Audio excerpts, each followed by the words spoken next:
Well, hello, Broken Arrow Tiger fans, and welcome in live on ArrowVision. Dylan Rivera, Coach Tiffany Jones down on the sidelines. We've got Madison Dildine. We're excited to have you. Our broadcast tonight brought to you by Shields. Should be a good one. Sapulpa on hand tonight. And this is a team that the Tigers know a little bit about, Coach. Yeah, a little familiarity.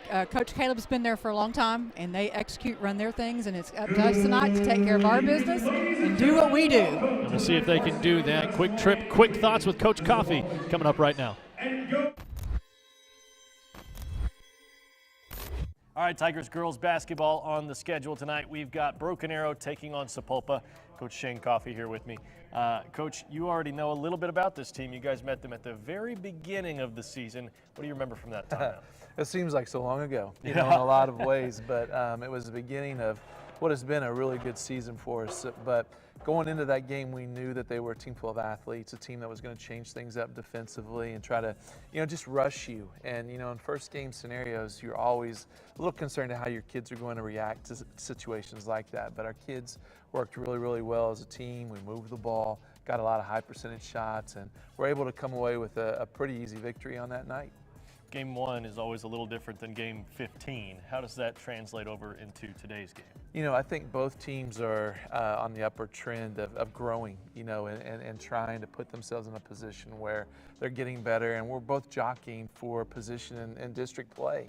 So you've got to be playing at a high level at this point of the season, and I feel like Coach Caleb, who's one of the best coaches in Oklahoma, in my personal opinion, has done a fantastic job with a young team, developing them, and just seeing them progress has been good to see. But it'll be a test for us tonight for sure. I'll say from my unbiased perspective, I think this is going to be one of the best coaching matchups we're going to get all season in girls high school basketball. So I'm looking forward to it. Should be a good one. Tip off just a few moments away. You know it's this, money swallowed like sis, did it perfect in the kid, got a really new tank on my head, don't be better, put on the road, I just win, I know we got $1 million, the devil, they shit in that shit, but again, playlist, yeah, playlist,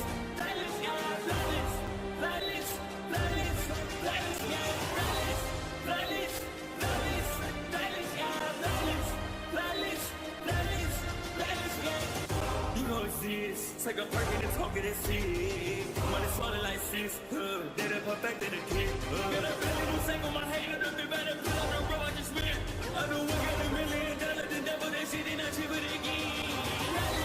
Playlist, yeah, playlist, yeah.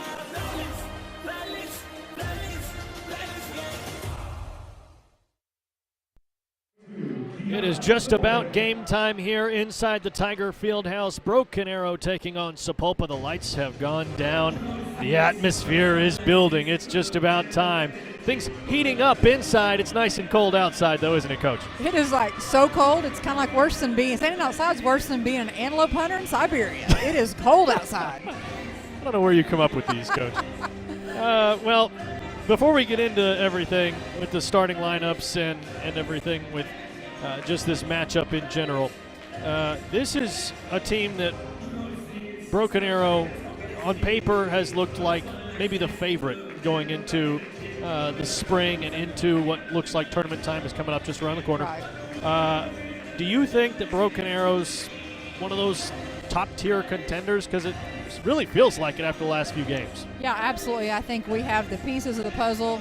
There's a lot of pieces to build and win a gold ball, and I think we have the pieces of the puzzle for that. And our experience, once again, I'm looking at our lineup versus Sapulpa's lineup, and we are, once again, we said it a lot, lots of seniors, lots of experience. And Sapulpa's got a younger team this year. They only start one senior, but we have the pieces that we need to do. And I think it's kind of one of those nights where you have to do what you're supposed to do. You always want to be aware of what the opponent wants you to do, but you got to take care of your business, and I think that's what the challenge that we have tonight. You may have just heard right there a small change in the starting lineup tonight. Taryn Jacobs is out with the flu tonight. She will not be able to play for Broken Arrow, so the starting lineup a little bit different. Number 0, Macy Marasini's at guard. She's a senior. Senior Kate Wigginton, number 5, gets the start tonight. Number 22, Peyton Dolan, also a senior. And number 23, Rakaya Bowen, no surprise, also a senior. And get this, a senior, Mackenzie Mathura, number 25, will also get the start. So the usual starting 5 minus Taryn Jacobs, who's out tonight. Kate Wigginton in her place. And Kate has been an all-star off the bench for Broken Arrow, and now stepping into the lineup, being able to get those first few minutes under her feet. You think that might be able to help her a little bit, or do you feel like sometimes there are players that come off the bench just a little bit better than they do in the starting lineup? I always think there are players that come off the bench. I'm not sure if Kate's one of those. I think what she brings to the team, whenever she comes in, she changes things automatically. So I think tonight maybe she's going to bring that burst of energy. Literally, here goes the first tip. Ball goes up, and I think Kate's going to make an impact pretty quick. Starting lineup for Sapulpa, number 2, Lou Cheney. Number 10, Ricky McQuarters. Number 11, Kaylin Parker White. Number 23, Wrigley Adkison. And number 32 is Kiana Littlebear. Pull-up jumper early from Sapulpa, and Littlebear, it's actually Adkison, who drops it right through. And I think defensively, we'll give up a 15, 16-foot contested jump shot. That's a pretty low percentage shot over the course of a game. Backdoor cut from Wigginton, and a beautiful find from Mathurin. The Tigers answer right back, and it's a 2-2 ball game. Great look by Kinsey, and steal, Wigginton. Maybe just a fraction away from getting that steal. Let's go down to Madison Dildine, who's got the BAPSF keys to the game. Yeah, guys, first we have to have patience on offense, move the ball, especially against their press. Then we need to be good screeners, block out, no second chance shots, and lastly, get to the free throw line early and often. Dylan.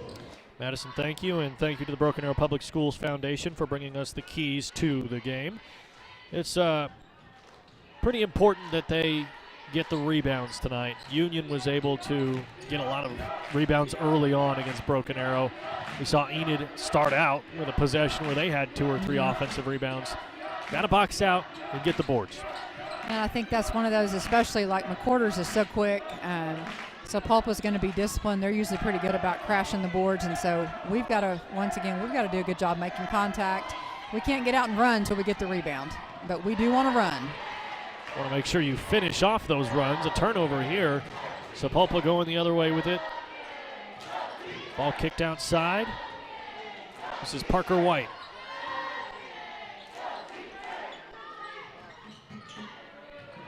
Littlebear with Wigginton defending.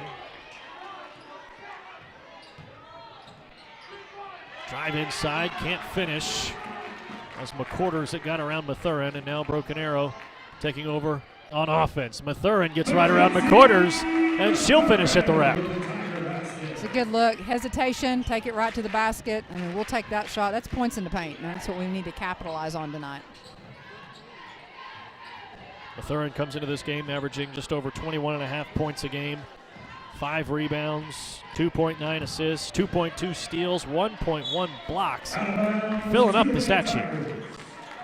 Yeah, and that's what you expect. You know, your best players, they need to be putting them in all the right boxes, not the turnover box, but the rest of them we want to be able to contribute in a lot of different ways. And really it's about getting other people involved. And just like that back cut, it's a great look and a pass for a layup. Up top, Bowen.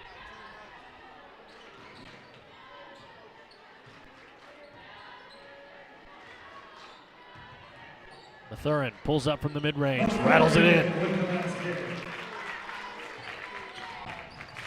It's a good look by McKenzie and good finish, but I like the execution, the reverse pivot out there, create a little space, and good look. Last time these two met was the very first game of the season. 66-35 was the final score. Broken Arrow getting a major victory and started them on the right path to what is now a 13-1 record. One of the best in 6A right now, number 1 in District 4. Sapulpa not too far behind them, number 3 in District 4. They are 9-7 overall. Wigginton fires away a 3. That hits front iron, and Sapulpa with the rebound. And I think about just our growth, Dylan, from where we started the first home game on the 17th and where we are right now compared to what we have been. And we've seen growth literally in this first part of the first half of the season, really, and I think that's going to be evident tonight. Timeout called. And timeouts tonight are brought to you by TTCU. Last time out for Broken Arrow was a 76-32 win over Enid. It was a 55-25 scoreline to start the fourth quarter. Starter subbed off for the final 3 minutes and 15 seconds, able to kind of coast to victory. Always comfortable when you can do that.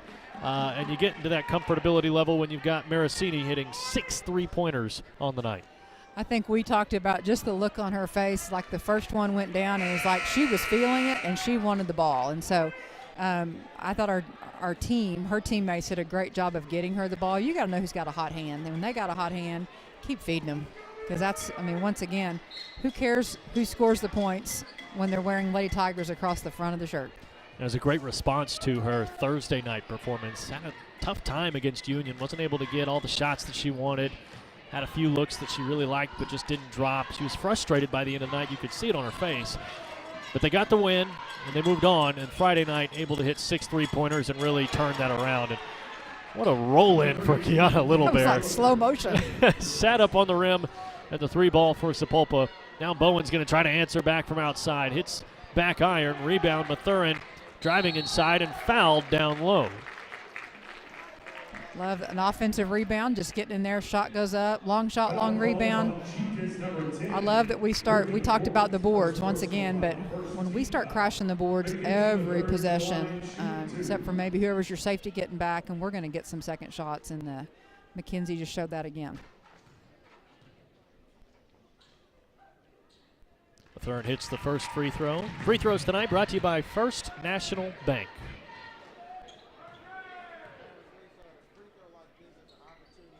And 2 for 2. Mathurin already up to 6 points. Knocking down that free throw gives us a chance to get our press set up, which is really key. Sapulpa was able to break it. Now in the half-court setting, they're going to try to execute a play. Waiting on the action to start. It looks like there's some discombobulation. Still trying to find their way through this set.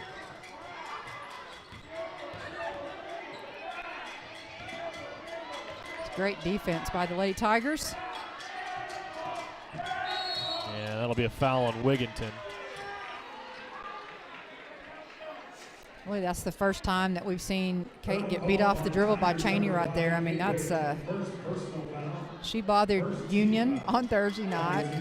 Once again, probably caused some nightmares. And then Enid on Friday night. And so got an early substitution right here.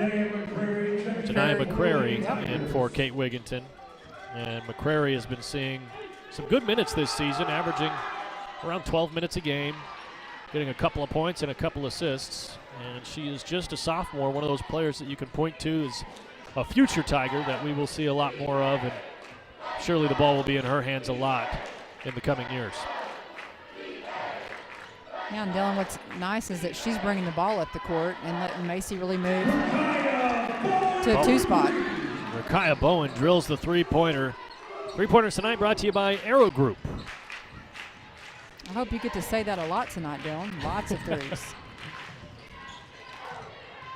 If we had assigned that to the Arrow Group last week, we would have said it 6 times just for Macy Marasini. And a whole lot more if we were counting the whole team. 3-point basket from Wrigley Atkinson. Back and forth we go. Now Marasini will try one. Another Arrow Group 3-pointer. Hey! Macy says, I heard you all the way from on the court right there. Back-to-back-to-back triples. 2 for the Tigers, 1 for Sapulpa. And our scoring has increased quickly now, 14-10 the scoreline.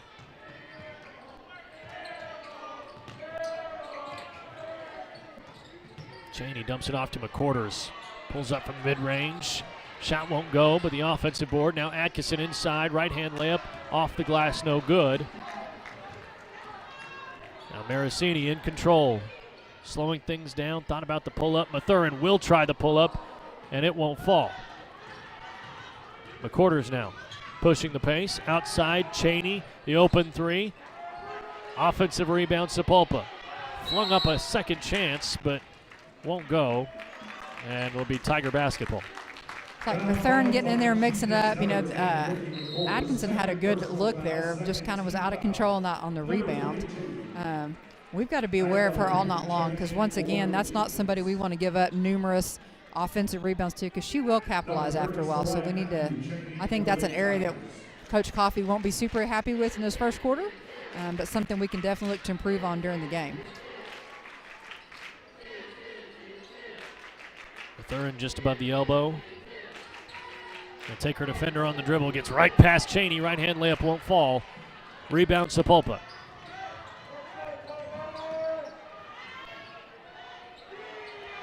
This is Little Bear, pressure on from Marasini and Mathurin.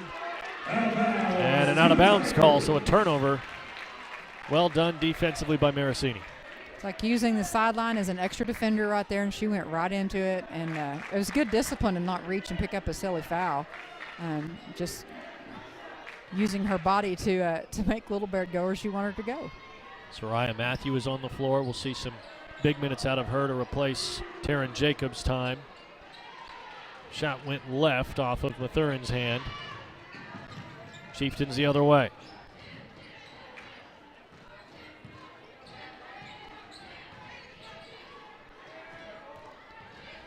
Rakaya's got some, she normally is defending on the perimeter, and Taryn's guarding the other team's post player, but tonight, in Taryn's absence, once again, Rakaya's going to have to play some really good defense inside tonight. Travel goes against Nyla Reed.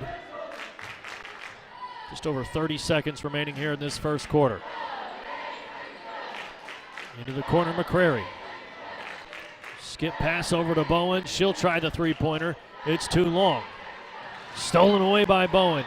Right at the basket. Can't get it to fall. Offensive rebound, second chance points for Broken Arrow. Bowen does get the second opportunity to fall. It's like steal, offensive rebound, put back. She's putting some stats out there also tonight, early in the game. Driving inside, left-hand layup, can't find the rim. Only 2 seconds remaining. Broken Arrow can't get a shot up in time. And it's a 16-10 advantage for the Lady Tigers after 1 quarter of play. Still got a lot more basketball to come. Don't go anywhere. Keep it right here on ArrowVision.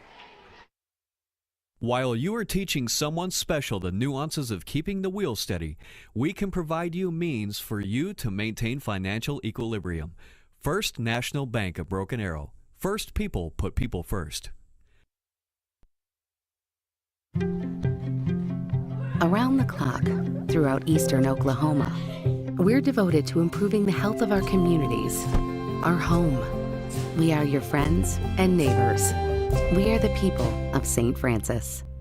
Hey, Broken Arrow fans! Score big with TTCU Federal Credit Union's School Pride Card. Each time you use your card, we donate to Broken Arrow Public Schools, adding to the $2.5 million we've given statewide. TTCU, where members are raving fans.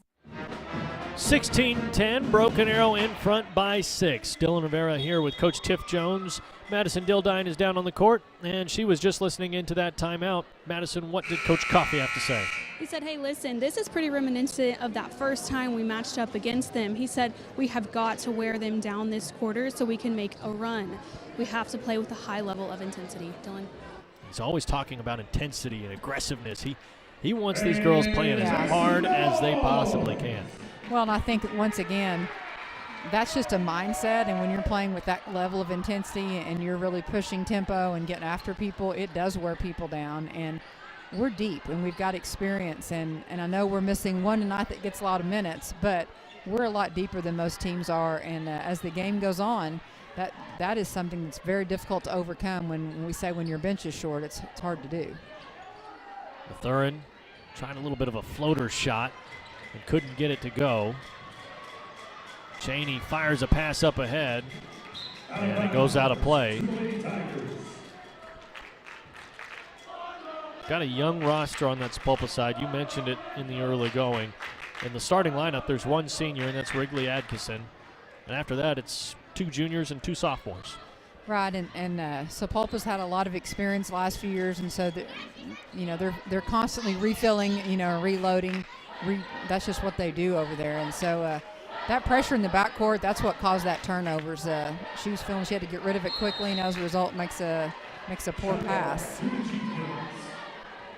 It's a jump ball, and the Chieftains will take over in possession. Mathurin misfired on that three-point attempt.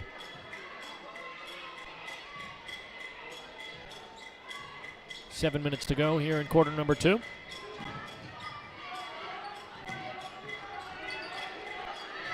Once again, that defensive pressure really giving them some trouble. Cheney got around Mathurin, but great defense to try to contest that thing. Marasini somehow saved that between her legs, and a jump ball called right underneath the basket. Should stay with BA. Marasini cracked a little bit of a smile. I know. She's trying to be all cool about it. But yeah, that was a great hustle, which once again, we would expect nothing less than Macy because she doesn't quit on the basketball. And that's why you want people to play all the way through, because some people just want to let it go. But this is going to give us an extra possession right here. Up top, McCrary. Screens freeing up Mathurin. She drives inside, kicks to Bowen. Fadeaway shot, not long enough. Right underneath the basket, Mathurin is fouled and will go to the free throw line.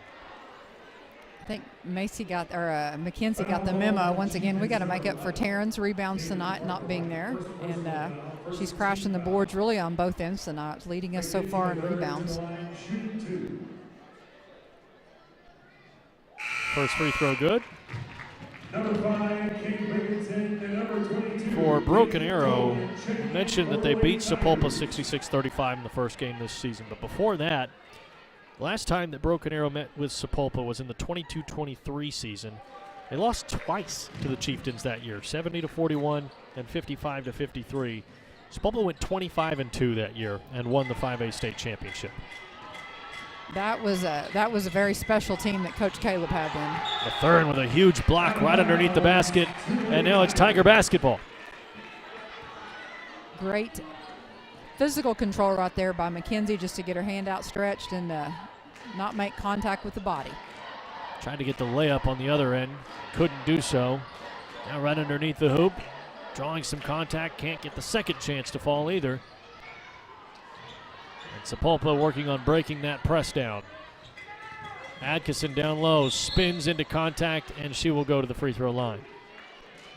Hold on, Peyton Dolan. That's kind of a risk-reward thing. We're trapping in the backcourt. They get out of the trap. It's caused more turnovers so far than what we've given up, but they got out of the trap and were able to attack before we did. We were able to recover. So that's, good job by the Lady Chieftains. But I like our odds on that right now. It's been successful more than not right now with 5:56 left in the second quarter. Wrigley Atkinson goes 2 for 2 from the TTCU. That's the First National Bank free throw line. Okay. Don't get your banks mixed up.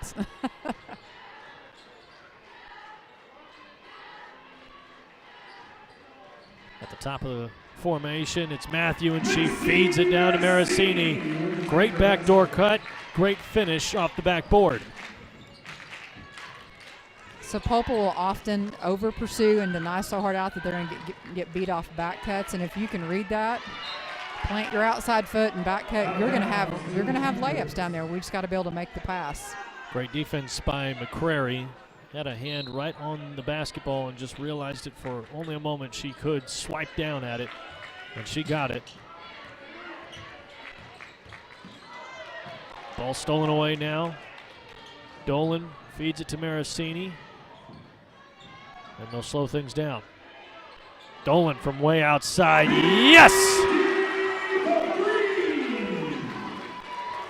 Dolan was spotted up, had the hands up in the pass. I mean, she was waiting for the ball to come back from Macy, so good look. And I don't know if they thought she wasn't going to shoot from there, but I think they will next time. I think they'll get out past the three-point line. She shoots one a game that's just from so far outside, I'm going, oh, don't shoot that. And then she gets it to go, and I go, good shot. Okay, great shot. Foul down low on Wigginton. A little bit late getting there in her rotation, and to the free throw line, it's Micaiah Lee. It's going to be her second foul. So once again, Coach Coffey's going to kind of make a decision. All coaches are a little bit different. Some will let them play through it and just be wise, or tell them that. That's not how it always works, and some coaches will get them out immediately to not pick up a third foul. So looks like we've got subs coming in. Mathurin and Micaiah Bowen entering the game. for Matthews and Wigginton coming out. So maybe protect Kate just a little bit, knowing that we've got a lot of basketball left.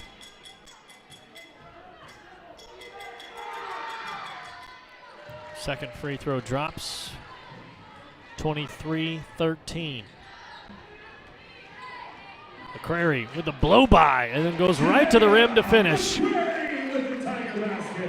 was a nice trail through the middle lane there. You could have driven a car through there. So I love the read and being able to attack and get to the basket because there was no help defense.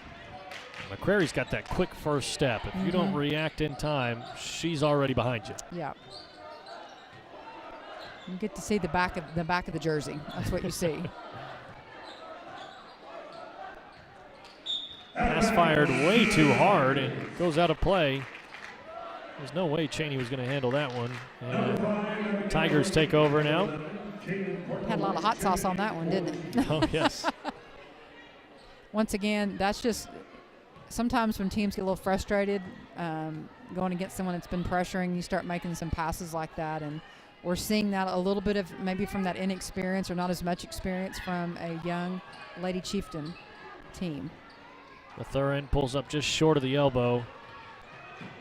And now Sapulpa going the other way. And a foul once again on Broken Arrow. They'll call it on McCrary. Tigers number 10, Janelle McCrary. First personal foul, third team foul. I thought it was going to be called on somebody else. I thought they were going to get McKenzie on that one.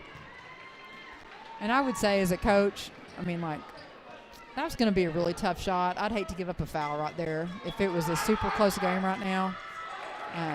Because if she can make that shot, she probably earned it. And once again, be disciplined, especially like in really close games. Now Sapulpa called for a foul. A little bit of a tight whistle here in the early going. That for sure was, absolutely. There have been a lot of fouls called tonight compared to what we had last week. Ball gets away from Mathurin. She'll let it go into the backcourt. Marasini pulls up, contested. Can't get it to drop.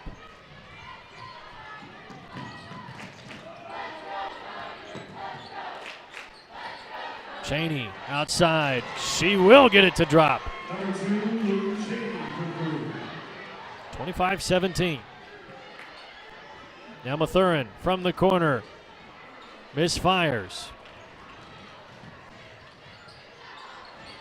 McKenzie was ready to fire back and equal that last shot out by Sapulpa right there. They're going to call a touch on that one. Yeah, going to hit it off Rakai's hand. Kind of got a little bit of a block. Not much, but just enough to affect the shot and send it out of play. She's tough to shoot over. I mean, she's so long and so athletic, and it alters the shot even if she doesn't get a touch on it. She does impact a lot of shots. And one thing that's important there is the timing as well, knowing when to jump and when to get that hand in the right spot, where to have it, those sort of things. Fed up ahead, Mathurin with an easy layup. Great transition offense, which once again it starts with getting the defensive rebound, and we got the ball out quick.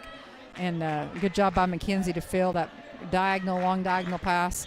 I don't know of any coach that doesn't practice that pass, getting out and running and making it down the court. Somehow the scoop shot falls for Nyla Reed. Broken Arrow quickly the other way. Mathurin driving in. Dolan on the outside. Can't get it to fall. Marasini, the offensive board. The floater will drop. And Peyton had a great look. It went halfway down, right? We were about to call it. So everything but finished down there. Good offensive rebound by Macy. And once again, back up to 29, have a 10-point lead with 1:52 left in the second quarter. And there are times so far in this first half that it feels like it's been more than a 10-point lead. Marasini the steal. And a double dribble called against Macy Marasini. Coach Coffey not happy.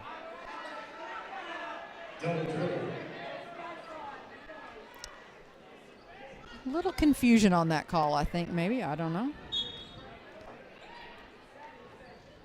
Tigers with a 10-point advantage.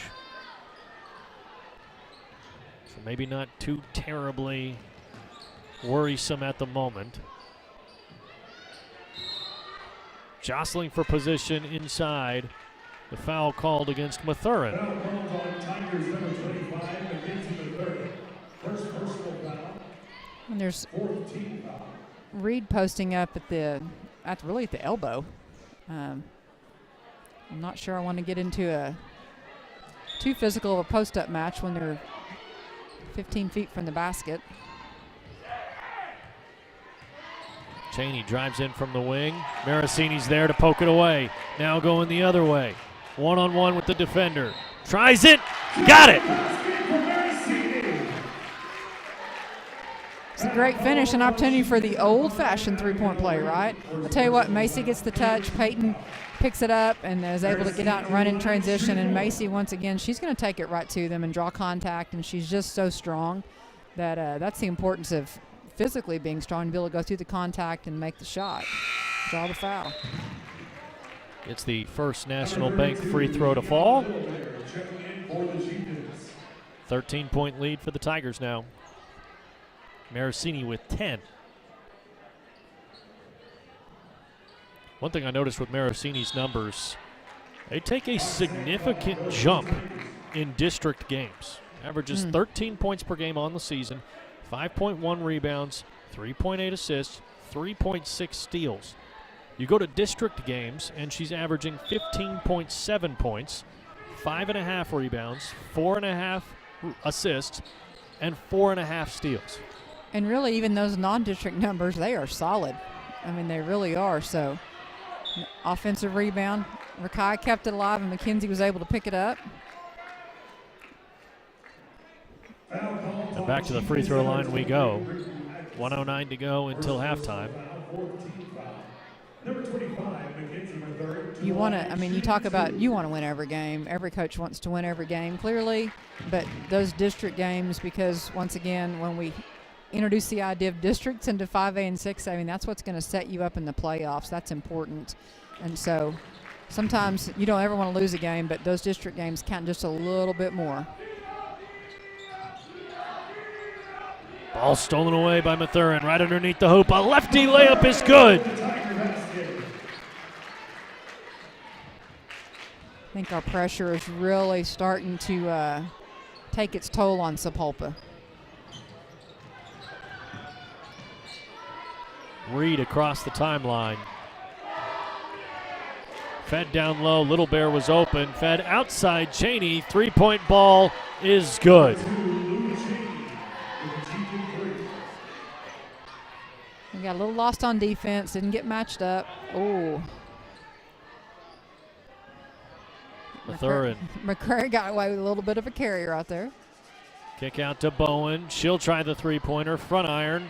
Rebound Dolan. Mathurin into the lane.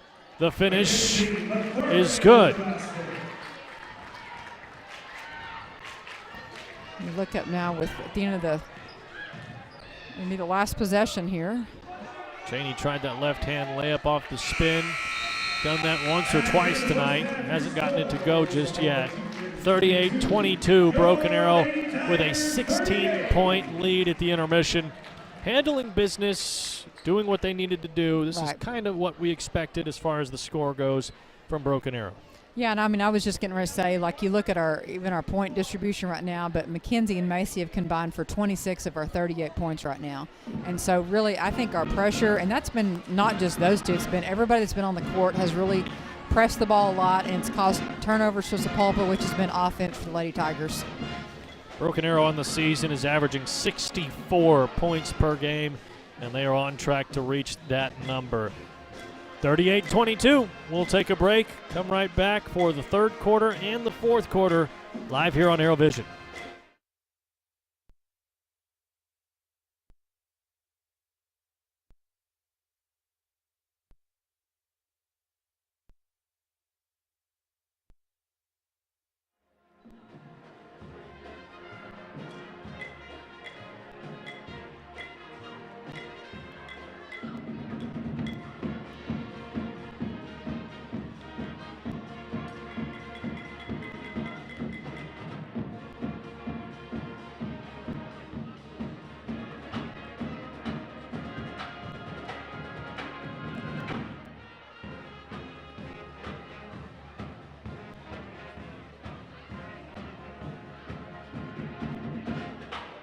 While you are teaching someone special the nuances of keeping the wheel steady, we can provide you means for you to maintain financial equilibrium. First National Bank of Broken Arrow. First people put people first. Around the clock, throughout eastern Oklahoma, we're devoted to improving the health of our communities, our home. We are your friends and neighbors. We are the people of St. Francis. Hey, Broken Arrow fans! Score big with TTCU Federal Credit Union's School Pride Card. Each time you use your card, we donate to Broken Arrow Public Schools, adding to the $2.5 million we've given statewide. TTCU, where members are raving fans. Shields is now open at the Woodland Hills Mall in Tulsa, and we can't thank you enough for the warm welcome. Whether you love the great outdoors, sports, or fashion, Shields has something for everyone. Our passionate and knowledgeable Shields experts are excited to welcome you to explore thousands of brands and premium products. From our golf simulator, service shop, archery lanes, and more, we're ready to get you fitted with the best gear for you. We can't wait to see you at Shields. It's an important score. Everyone is anxious to know. That's why our TTCU app can help you improve your credit score. TTCU Federal Credit Union. Life is better in balance. Introducing QT Pay, the easiest way to transform every trip and every gallon into instant savings every time you pay. QT Pay. It just makes sense. Tulsa Bone and Joint, Northeast Oklahoma's sports medicine experts. We are pleased to help you and the athletes in your life with a number of surgical and non-surgical options. Tulsa Bone and Joint is proud to serve as team orthopedist for local high schools such as Broken Arrow, Owasso, Sapulpa, Cascia Hall, and Bishop Kelly.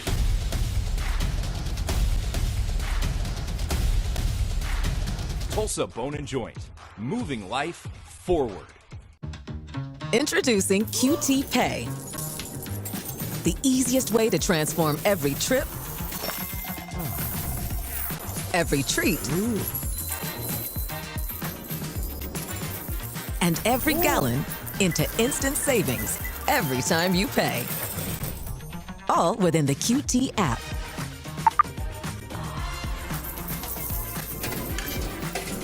QT Pay. It just makes sense. Racing towards the end of the month? Ask about our early pay options. TTCU Federal Credit Union. Life is better in balance. There is nothing like teaching about the rewards in life, like catching that first big fish. Now they can learn about other rewards by opening up my first savings account just for them. First National Bank of Broken Arrow. First people put people first. If you and your family have been waiting for the perfect time to jump into your dream home, it's here. We make buying a new home as easy as it is exciting with quick credit approvals and great rates. First National Bank of Broken Arrow.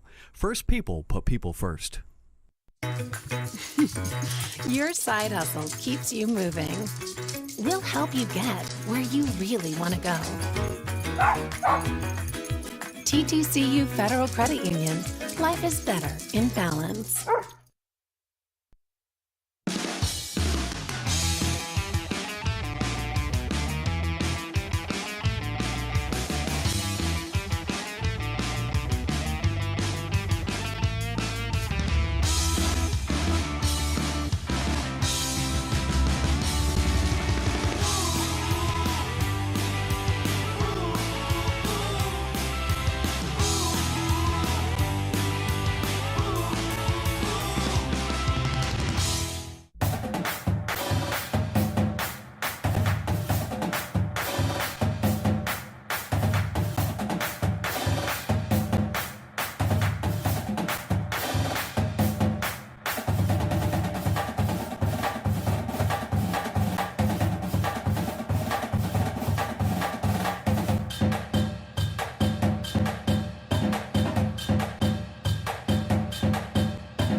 Welcome back to Tiger Fieldhouse. I'm Madison Dildine, joined alongside head coach Shane Coffey. Coach, you've got a 16-point lead as you start the third. What was your halftime message to your team? You know, this is a very reminiscent to our first time we played them. They played us tight in the quarter, and we made a big run in the second quarter to kind of build this, and we were able to extend it the first time, and that is our expectation. But one of the big things we felt like we didn't do a good job in the first half was long closeouts on threes. I think they made 4. And then they started getting a little high-low game where we were being a little lazy on the back end of it. And we got to kind of scrap that up, and we'll get that done in the second half. Thanks, Coach. All right, Madison, thank you. And thanks to Coach Coffey, who's wearing a sweet jacket tonight. Dylan Rivera here on play-by-play. Coach Tiff Jones on color commentary. And so far in this first half, not too much to complain about if you're a Broken Arrow fan. They've been handling business, doing kind of what you'd expect. I guess maybe the only thing you could really point to is getting some of those easy finishes under the basket so you don't have to get so many offensive rebounds. Yeah, you always want to shoot a higher percentage. I mean, it would 100% would be awesome, wouldn't it? Every coach's dream. I tell you what I think we have done maybe better. Once again, let's go back even to last Thursday against Union. They're athletic. Sapulpa's got some pretty athletic players too, but we're sharing the ball tonight, and even though not all of them the shots have fallen, being able to dish to each other has, in the long run, that's got to be the attitude, because you can't just have one player. One player scoring 40 is not going to be enough to win a game. So how is everybody else getting involved? What is everybody else doing? How many offensive rebounds are we getting? How many assists are we giving? I think that would be a challenge, that Coach Coffey was like, let's see how many assists we can get in the second half. Because what if we got 15 assists in a half? I mean, that would be incredible team basketball. Our halftime show today is brought to you by St. Francis. And one thing that I know Coach Coffey is really proud of is the 13-game home winning streak that these Lady Tigers have. Feel well on their way to another one at the moment. Obviously, things can change. There's still a lot of basketball to go, but 16-point advantage at halftime. You're feeling pretty good, and you've been defending your home floor at a high level as of late. Well, and I think there's a lot of reasons for that. Tradition, right? You want to make a statement, and really they came out right off the bat and set the tone. We talked as the game was starting just really about the changes in a starting lineup. One starter makes a big difference because it just changes the roles and what you want from players. And so minutes have been a little bit different, matchups, maybe where people are playing. Are they playing the point? Are they playing the 2 guard? Do they slide over to the forward spot? And so I love the versatility that we have, which once again I would expect with the group of seniors.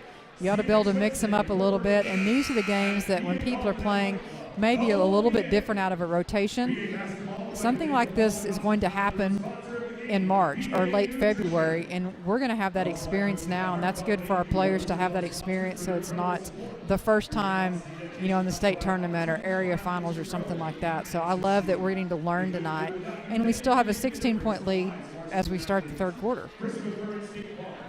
For Broken Arrow, it is going to be the same starting 5 going back out on the floor to begin half number 2. Of course, that is with the adjustment of Kate Wigginton in place of Taryn Jacobs.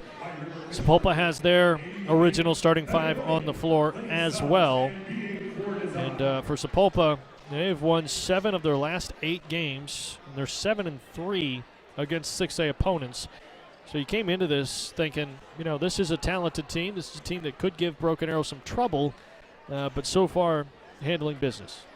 Right, and there's always going to be, kind of some tiers when you start looking at 32 teams and 6A and how's that going to play out basically. And so I think there definitely is, for us, we're being able to enjoy being in a tier that not many other people are in right now just because of the talent that we're able to put on the floor, not in and not out, and who we're able to bring in off the bench. And so we are definitely exploiting on some of their weaknesses tonight as we start. And once again, the very first possession, we get a touch, and they're already having a difficult time getting into an offense. The Quarters kicks it back out. Now Little Bear into the corner with Cheney. Cheney's got a lot of room. The Quarters, tough shot inside. Contested by Bowen and Marasini, and now Broken Arrow onto their front court. Bowen for 3, no problem. Rakaya Bowen steps into a beautiful Arrow group 3-pointer, and she has been pretty proficient with her attempts tonight. She's got 8 points. Thought she was going to get that steal right there, Dylan. I thought that's pretty good back-to-back possessions to get a 3 and a steal, but great look by Macy because Rakai had some space in this last possession. So once again, unselfish play. Called her for having her hand on that defender's hip. Got to make sure you keep the hands out.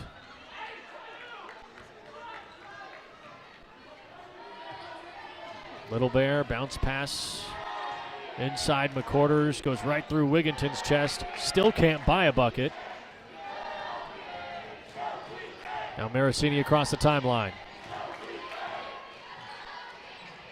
It's a good job just making her shoot over our outstretched hands.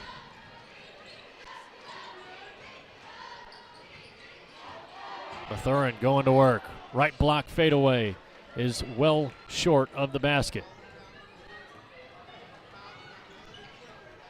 We've got to make sure we stop the ball in transition. Adkisson fires one over to Cheney. Driving inside and off the window, it's good for 2. Definitely give Lou Cheney credit for one thing. She has been fearless attacking the basket, especially for a sophomore. Yeah, and that's something, I mean, that was one of the things that even on the scouting report, like we know she likes to do that, and we've got to do a better job knowing and really getting some people in the paint there, getting some help. Mackenzie crashing the boards right there and just laying it right on the baseline. Just her big toe, it looked like. But she was definitely on the line. But good effort crashing the boards.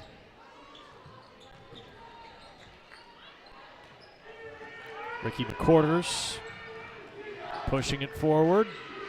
Can't buy the bucket. Marasini the other way. Slowing things down, then speeding back up. Kick out to Dolan, unmarked. Can't buy the bucket. Mathurin underneath. Fired to Bowen, loose ball. Sapulpa going the other way. Adkisson, easy layup right underneath the basket.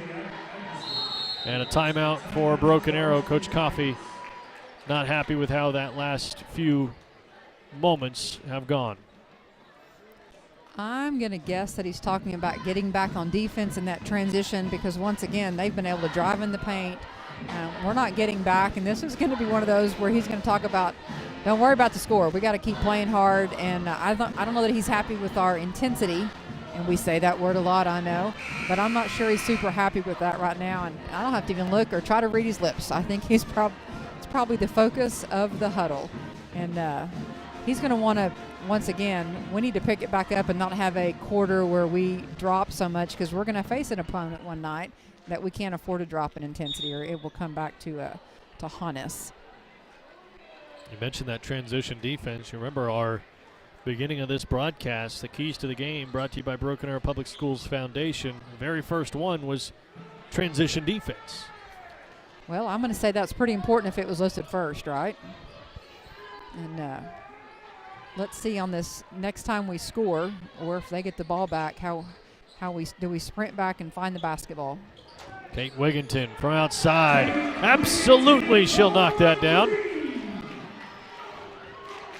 And I love that, once again, who'd the assist come from? Macy Marasini, getting other people involved in the offense. McQuarters kicks it back out to Cheney.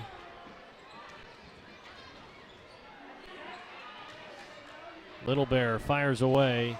Off back iron, rebound Mathurin. She's looking for that outlet pass, gets it off to Marasini. Dolan wants it to get down to Bowen. And a foul inside.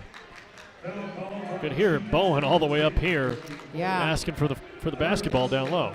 She had a big mismatch inside, literally a huge mismatch. And I want a post player to call for the ball and just say ball or something because, once again, they were in trouble. Mathurin tries the corner, and she's got it for 2. Another assist. Wigginton defending Cheney. Ball stolen away. Mathurin's waiting on it. Underneath the basket, the layup good for 2.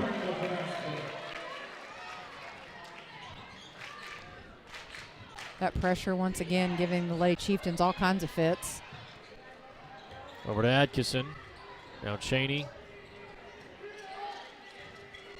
Little Bear drives by Dolan. Quick pull up is good.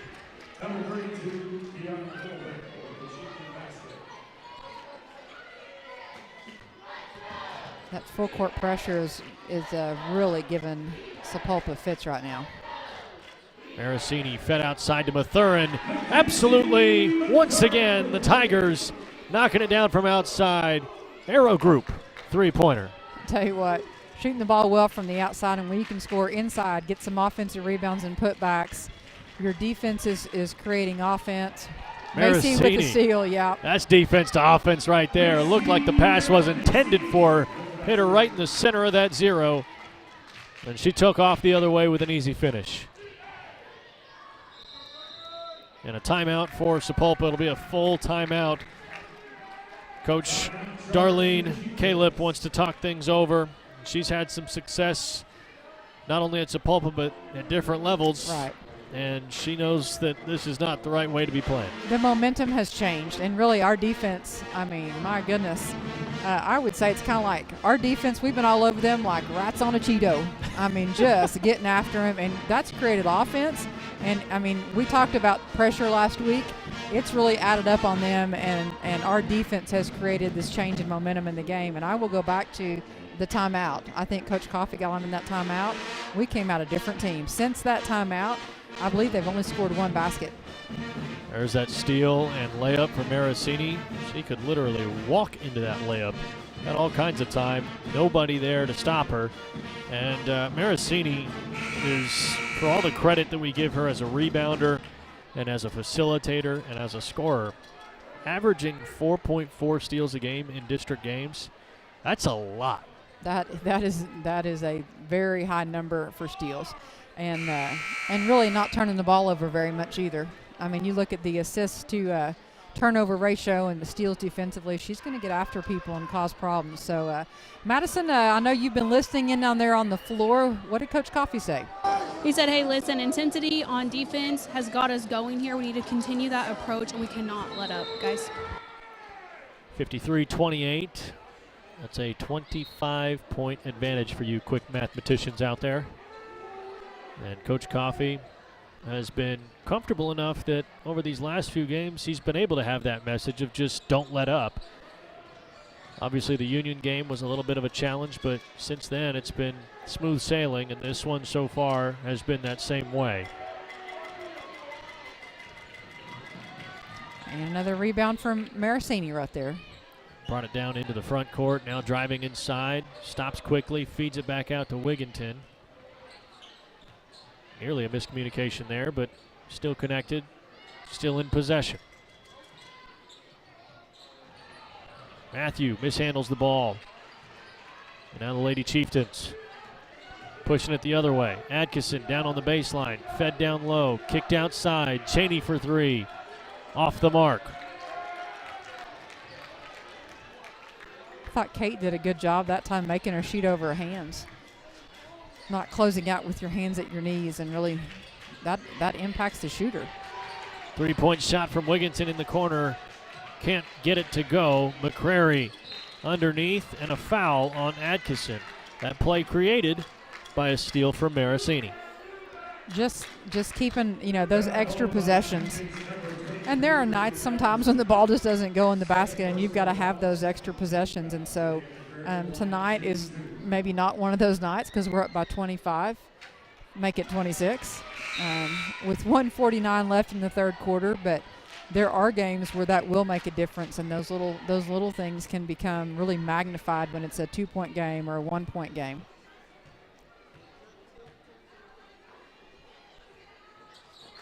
McCrary good for two at the First National Bank free throw line.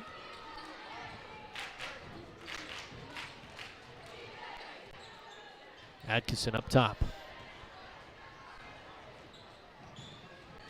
Drives left, knocks Matthew over, and hits the short jumper. I think these are really good minutes for Sarai playing against a player of that caliber. Bowen outside. Kick out to Marasini. Corner three. You bet!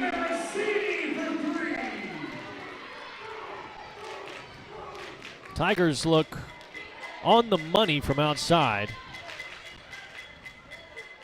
A lot of three-pointers tonight. And a foul on the drive. Goes against Kate Wigginton. I love that Rakaya, penetrates, gets some help inside, and is able to share the ball back out with Macy, who's been so unselfish with the rest of her teammates, to be able to show her a little love, getting the pass back there to get the three.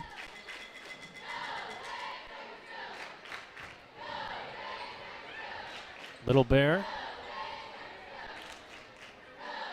Now McQuarters spinning into Bowen. Shot off the back iron. McQuarters hasn't had much luck tonight. She's been off the mark. And last time out against Broken Arrow, she had 7 points and 11 rebounds, averaging 16 points a game and over 10.5 rebounds. But against Broken Arrow, it's been a tough night. You could see even from our spot up top, you could see the look of frustration on her face on that last possession because the ball's just not falling. Three-pointer from Peyton Dolan. I almost said Logan Dolan. I know. I'm so used to saying it. It's 61-30 Tigers.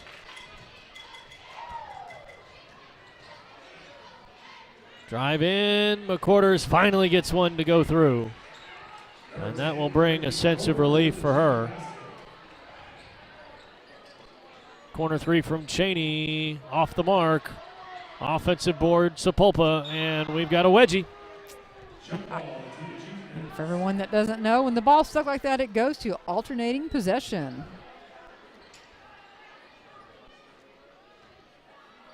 Dolan from outside is an absolute marksman. Just drills it, and she has shot, again, I mentioned earlier, a couple of really deep shots. She is, a spot-up shooter, and when she's feeling it, she's got her feet set, hits her in the shooter's pocket is what we'd say, and just a pretty motion. And once again, just kind of like another dagger. Every time Sapulpa thinks, hey, we're going to make a run right here, and then no, that three is going to take care of that for you. I think she's got so much range that you almost think you don't need to guard her out there. And she pulls it and she knocks it down. It's almost like, okay, we've got to get out there now. A lot of, visual once again, but a lot of teams will say, hey, Rowan got to the three-point line or maybe one step beyond the three-point line, and you've got to guard Peyton farther than the three-point line. Foul called on Rakaya Bowen. This last 2 seconds of this quarter, Coach Coffey's not going to be happy with because they've had offensive rebounds, just kind of a little bit of sloppy play. And once again, there's still time on the clock. I know it's not a 30-point game, but 30-ish point game, and he's talking to them. I'm going to say once again at the quarter, don't drop off. Don't let down. Don't stop executing because we have been executing at a high level. Ricky McQuarters goes 1 for 2 from the free throw line. Got a familiar name around here. That is R.W. McQuarters, who played at OSU and in the NFL. And I'm sure that he would like to see a little bit of a better performance out of his daughter's team here in this fourth quarter. 61-33, the Tigers with a big advantage. 8 minutes left on the clock. We'll finish it out here in just a few moments on ArrowVision. While you are teaching someone special the nuances of keeping the wheel steady, we can provide you means for you to maintain financial equilibrium. First National Bank of Broken Arrow. First people put people first. Around the clock, throughout eastern Oklahoma, we're devoted to improving the health of our communities, our home. We are your friends and neighbors. We are the people of St. Francis. Hey, Broken Arrow fans! Score big with TTCU Federal Credit Union's School Pride Card. Each time you use your card, we donate to Broken Arrow Public Schools, adding to the $2.5 million we've given statewide. TTCU, where members are raving fans.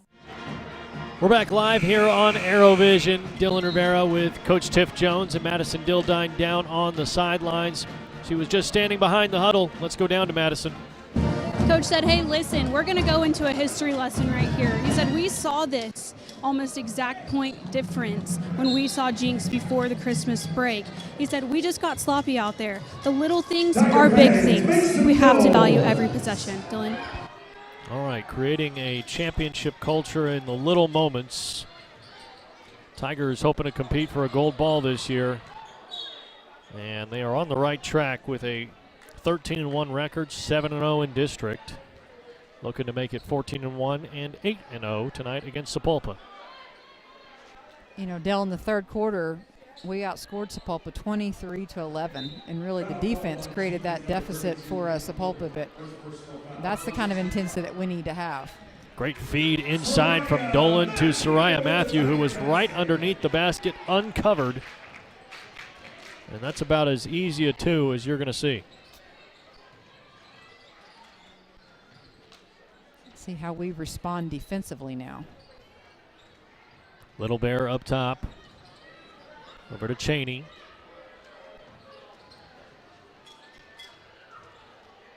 Trying to find some space. Matthew is there defensively. Drive inside from McQuarters. No good on the layup. And now Bowen with it. Pushing the pace. Mathurin. Ball just spins out of her hands. A little frustrated with that one. Diving on the floor. Cheney's got it. Two Tigers there. And a jump ball called. Jump ball to the Chieftains. It'll go Sapulpa's way. I was like, once again, you can just kind of look at body language, but Cheney was like, oh, like there's three of them. Sometimes it's like you're going against a team and it feels like they've got 8 defenders out there, and it's kind of what I think. Looking at their frustration on Sapulpa's faces, it feels like there's a lot more than 5 Lady Tigers on the court tonight. Atkinson up top. Trying to find somewhere to feed that ball off to. And now McQuarters drives across the lane. Shot blocked by Mathurin. Inside McQuarters with an easy cleanup. Quickly, Mathurin the other way. Rookie McQuarters defending. Up top, Bowen. Pulls up from outside. Won't go. Dylan, it feels like even in the first 2 minutes of the fourth quarter that offensively we're not moving as well offensively with and without the basketball. And then defensively, they literally go the length of the court and we don't get anybody in the paint. Not good transition defense right there. 63-37 after the made layup by Nyla Reed.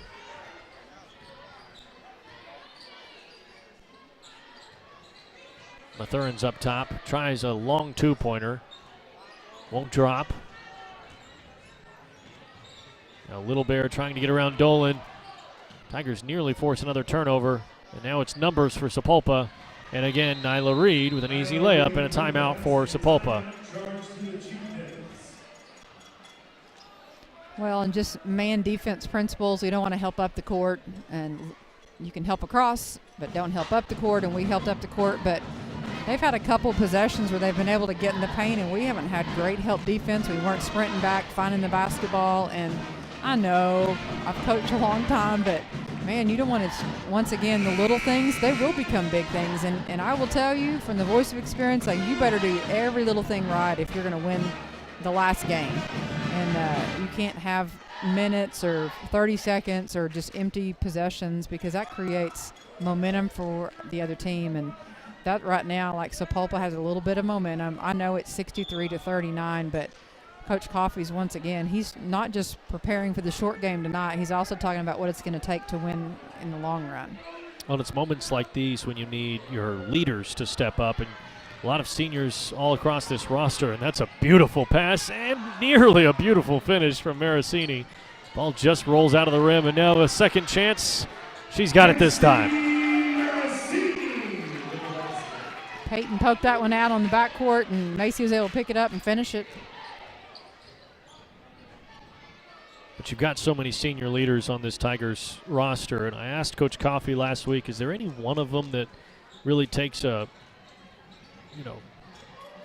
takes it on their shoulders to be the vocal leader. And he said, really, they all have their moments. He said every now and then, every single one of them will have something that they say, something that they try to do to bring the team together or to rally the team. And things like big three-pointers from Macy Marasini are ways to do it without talking.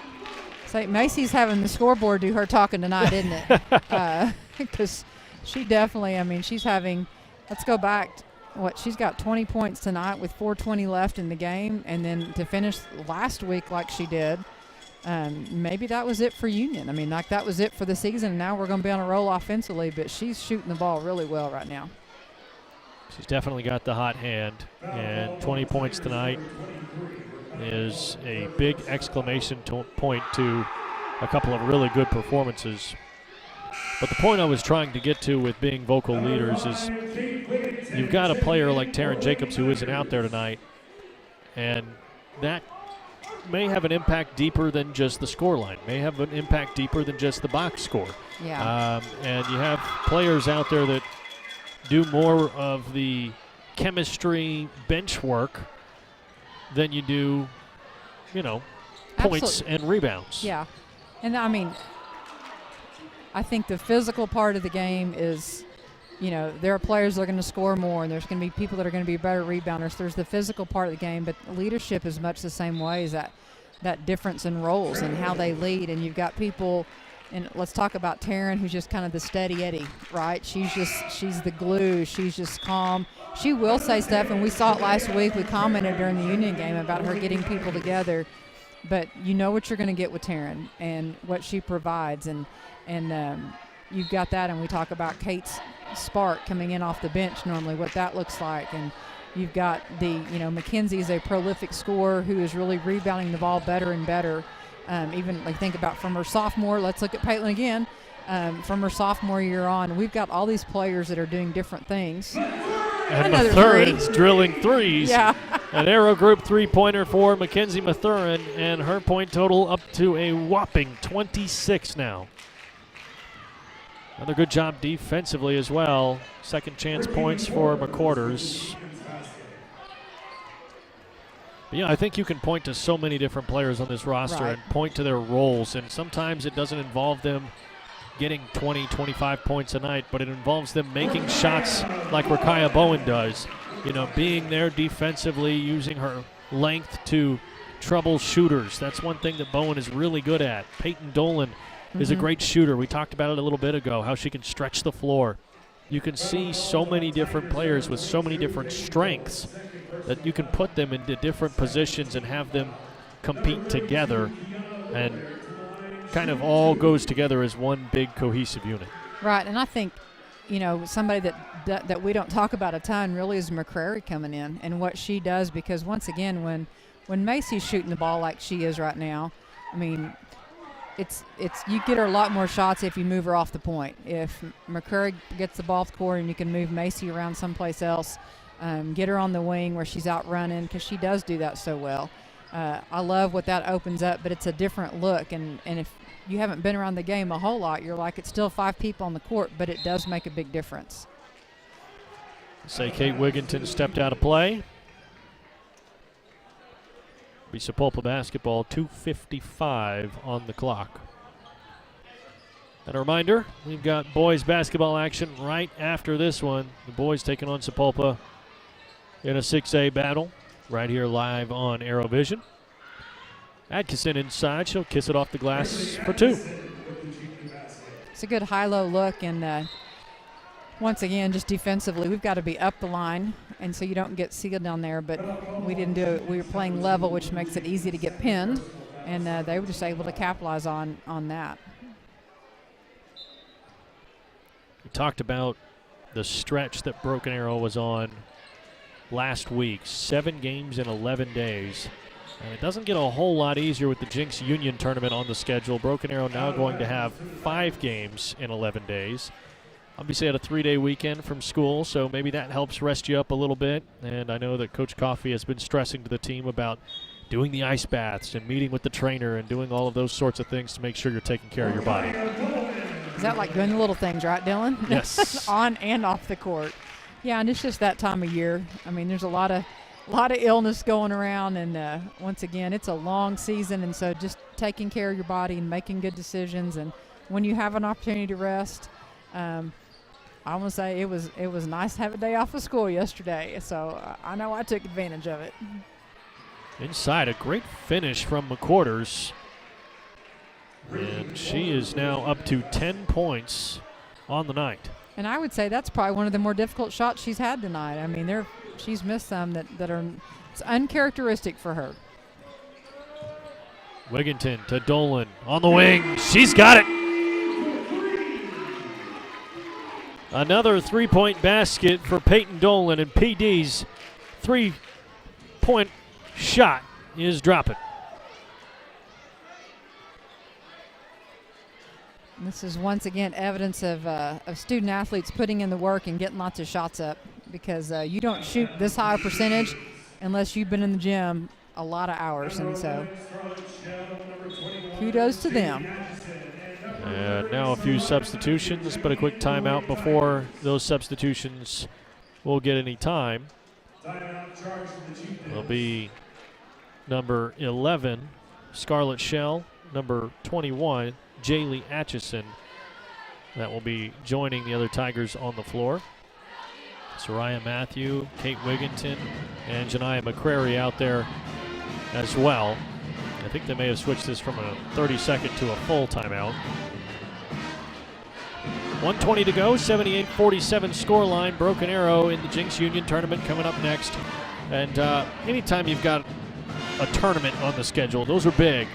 A lot of chances to really simulate that tournament play that's coming up, that state tournament. Yeah, and I think this year for us, I mean, it's going to be really different.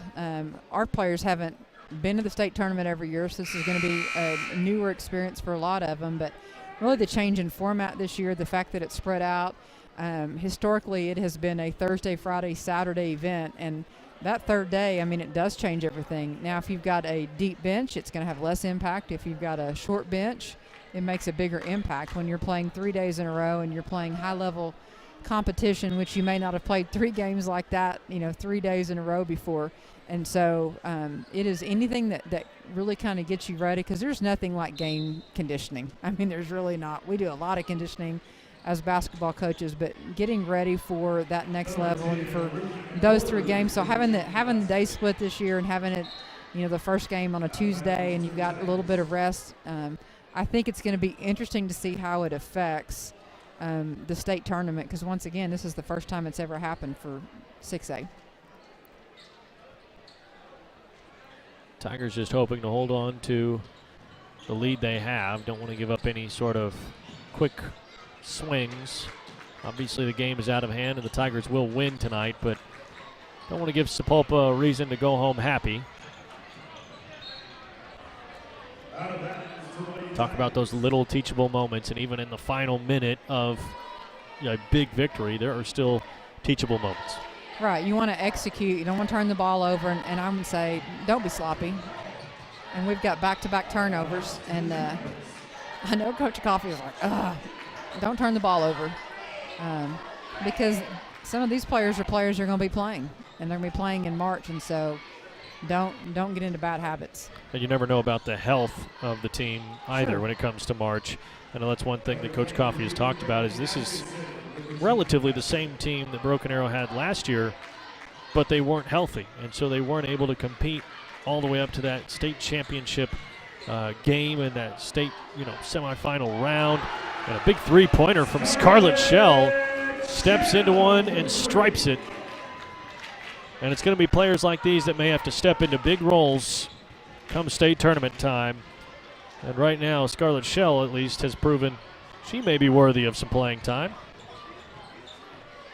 And McCrary will slow things down, work the clock, and a three-point attempt from the corner for Atchison won't go, and that's where we'll close things out. 81-53, a big victory for the Tigers, and it shouldn't come as too much of a surprise. We kind of knew coming into this one that Broken Arrow should be able to handle business. They just had to come out and do that.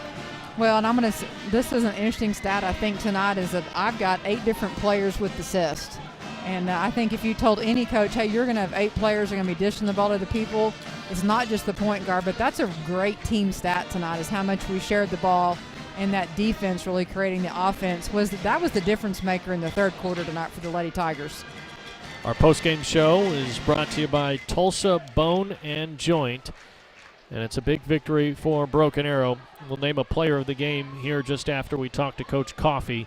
But, boy, having a 14-game home winning streak and now a 9-game overall winning streak, Tigers have got to be feeling really good right now. Yeah, they've really positioned themselves to be in the best place you can be, control what you can control, which is take care of your business, and then everything else will, when the brackets come out and when we finish district play and we find out who's going to be coming here to play, that's going to be setting us up for what's going to happen in the playoffs. I think we've got Madison down there joining with Coach Coffey after the win tonight. Coach, intensity seems to be the word of the season. What are your overall thoughts on tonight's win? No, I thought our kids did a great job. I always worry this time of year it becomes a grind, and sometimes words of coaches become muted, to a certain extent, and I feel like our kids really are understanding what they're supposed to do. Do they do it all the time? Probably not, but we are definitely a much better team than we were a year ago at this point of the season. What was the difference between your first matchup with them and then tonight? I feel like we shot the ball extremely well from outside the arc in the second half, and that's what really opened up the game. Whereas in the first time we played it was a lot more of our defensive traps to get easy layups. We'll take the threes any night we can get them. Thanks, Coach. Got to be feeling good about a big victory, 81-53 final score. The Tigers came into tonight averaging 64 a game, giving up 36. So they gave up a little bit more, but they scored a little bit more. So just a high-scoring affair tonight, and there's nothing wrong with that. Coach, we've got to name a player of the game, and our player of the game is brought to you by Big Biscuit. Who's our Big Biscuit player of the game, Coach? I think looking across the scope of the body work tonight, offensive and defense, I think we would want to say that Macy Marasini walks out with that tonight. My goodness, she was on her way to a triple-double had she finished out. I mean, really, maybe played the whole fourth quarter. She dished the ball. She played great defense tonight, shot the ball really well, and I would say just competed at a very high level from the first buzzer till she left the game. And rebounded at a high level. That's Yes. one thing that Marasini has made a name for herself doing, especially at 5'5". Yes. To be able to do that is impressive. Yeah, she does the little things, and sometimes it may just be poking the ball out, getting an extra touch, extra possession for her teammates, but once again, the little things become big things the longer in the season you go. So our Big Biscuit player of the game is Macy Marasini, and this has been the postgame show brought to you by Tulsa Bone and Joint. Our broadcast tonight brought to you by Shields, and we thank you to all of our One Club sponsors. If you tuned in with us all night long, we hope you'll stick around because the boys are playing next. Broken Arrow versus Sapulpa. For Coach Tiff Jones and Madison Dildine, I've been Dylan Rivera. Stick around. We've got Game 2 on the way.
Welcome in live on ArrowVision. The Broken Arrow boys just about set to take Sapulpa on.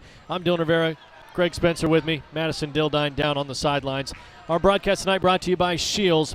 And Broken Arrow's got Sapulpa. They played Sapulpa in Game 1. But Game 1 is a little different than Game 15, right? It's always tougher to play a team a second time and a third time, but this is another one of those games like we talked about the other day. It's about Broken Arrow. They're going to continue to get better. They're a team that is undefeated in the state of Oklahoma, undefeated in district, and they want to keep it that way. I caught up with Coach Bo Wallace earlier today. Let's go to our quick trip, quick thoughts with Coach. All right, Tigers, a familiar opponent on the schedule tonight. Sapulpa's in town. Coach Bo Wallace here with me before the boys get started. You guys played them in that very first game of the season. Things change. They look a little different than they did back then. Yeah, you know, they're kind of playing some younger guys. They've kind of went through a little spell where they haven't won some games, so he's probably switching the lineup up and trying to get the older guys' attention. So just making sure that we're ready for whatever they throw at us, anything new, and making sure we're prepared for the stuff that they have been doing and tried to do to us the first game. You got a real strength at point guard in DJ Howell. He's gotten 10 assists in each of the last 2 games. He's really sharing the sugar and doing a good job at it, isn't he? Yeah, absolutely. I mean, and DJ's been doing that his whole career. It's one of those things like this year we've been able to move him kind of off the ball a little bit more. So to still have 10 assists when he's not even bringing it up 90% of the time like he has been, it's pretty impressive. The kid loves to pass the ball. I keep telling him he needs to be a little bit more aggressive offensively and score for us. But, I mean, it's, you know, he gets into the middle lane and everybody collapses. And so he's just making the right read. We'll see if he can do it again tonight. Should be a high-scoring affair. I think it could get really fun. Tigers and Chieftains up next on ArrowVision. Yeah, I'm living like that. And I'm riding like that. Boy, I'm riding like that. And it's going real wood like a baseball bat.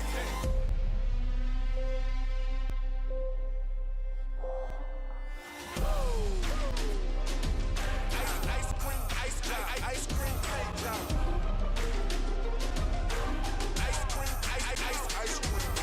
Cream on the inside, clean on the outside. Cream on the inside, clean on the outside. Cream on the inside, clean on the outside. Ice cream cake job. Cream on the inside, clean on the outside. Cream on the inside, clean on the outside. Cream on the inside, clean on the outside. Ice cream cake job. I'll ride. Let's ride. I'll ride. Let's ride. Tip-off just moments away here live on ArrowVision. The lights are down. The starting lineup's just about to be read. Dylan Rivera, Greg Spencer, Madison Dildine here with you on the broadcast. And should be a fun one. I said to Coach Wallace, I think this one could get high scoring and maybe high scoring in at least the Broken Arrow side of things. Absolutely. The Tigers, Lady Tigers just went 14-1. The boys basketball team's trying to go 14-1. Pretty impressive all the way around the season that these teams are having. Both of them high-paced offenses. Broken Arrows really wants to emphasize, as they always do, transition offense. You know they're going to D up every game. They're always one of the best teams in the state with Coach Wallace. But the last game that we did, or the last game I didn't do that Friday night game, weren't great in times in their transition offense. That's something they're going to work on tonight. The lights come up, and the starter's just about to be read off. For Broken Arrow, no changes to the starting 5. Number 1, Devon Wallace, is a 6'2 senior. Number 2, Anton Wallace, is a 6'2 senior. Number 5 is J.D. Talley, a senior 6'6 forward. Number 21 is DJ Howell. He is a senior and a 6'5 guard. And number 33, Logan Shockley, is a 6'6 forward who is also a senior. So a lot of senior leadership on this team. That's something that they've got on both the girls' side and the boys' side here at BA. Something that definitely lends you a little bit more strength when tournament time comes around. It's been fun to watch these kids grow up, especially somebody like DJ who was starting as a freshman. But even seeing Devon and Anton and some of these kids when they were in middle school, it really, back then they probably was back when you were calling those 2018 teams and stuff. And now to see them and them being seniors now kind of makes me feel old. Probably you to an extent, but you're still young. Yeah, this is a great group. They play together. They play hard. And, like they always say in the locker room, each game, to an extent, you always want to worry about your opponent, right? But it's always about us. What are you doing to get better every game? And that's something that they want to do every single game, and we'll see if they do it tonight. Starting lineups for Sapulpa. Number 0 is Zach Lewis. He's a senior guard.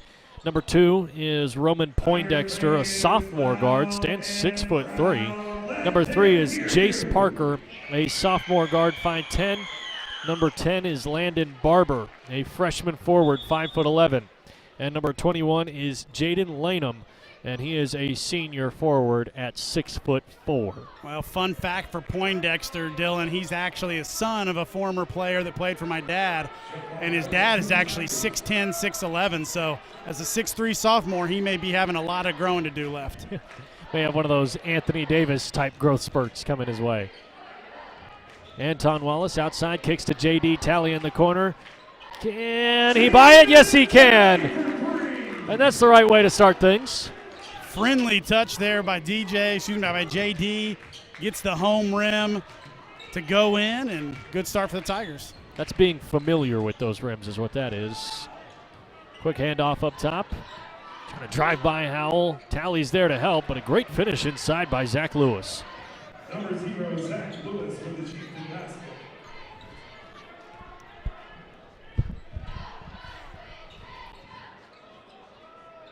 Into the corner, Shockley. Three-pointer is good. 3-point baskets tonight brought to you by the Arrow Group.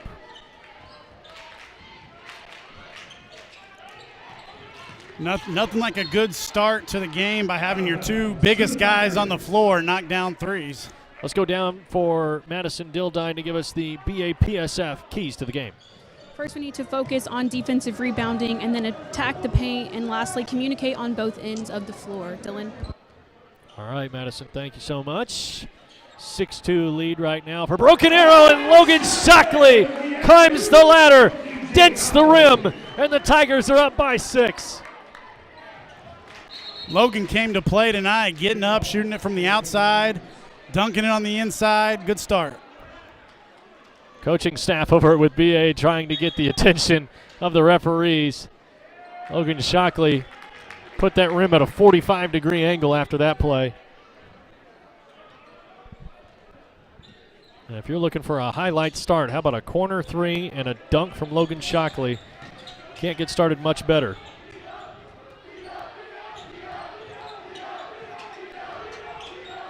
Up top, Lewis, lefty three, rattles out.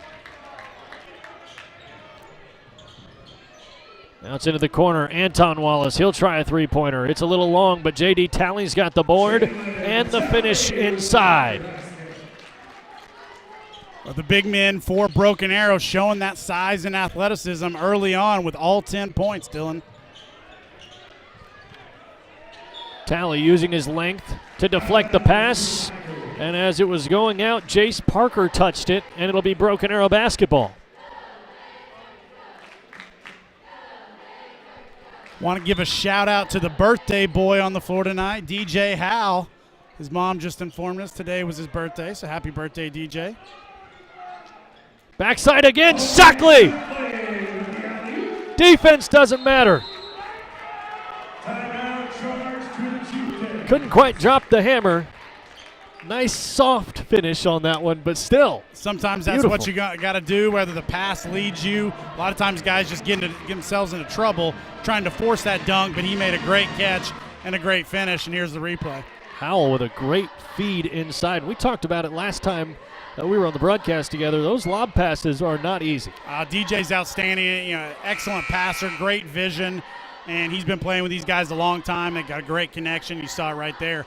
12-2, Dylan. Great start for the Tigers. DJ Howell had 10 assists against Union, 10 assists against Enid, 20 assists in those last two outings. And I asked Coach Wallace about that in that quick trip, quick thoughts. And he said he was just doing a great job distributing and getting into the middle of the defense and finding the way out of it, finding those open teammates. people probably heard me like a broken record these last 4 years talking about how much I love the way DJ plays, but you've really just seen him be able to take it to a next level as a senior. That pressure from Broken Arrow trying to force some early turnovers. Tigers do the bulk of their work in the first quarter. That's where they average the most points a game. Lewis thought about a three-pointer, kicked it outside. Can't buy the three-pointer from outside. Out of bounds to the Tigers. And it'll go out of play for the Tigers.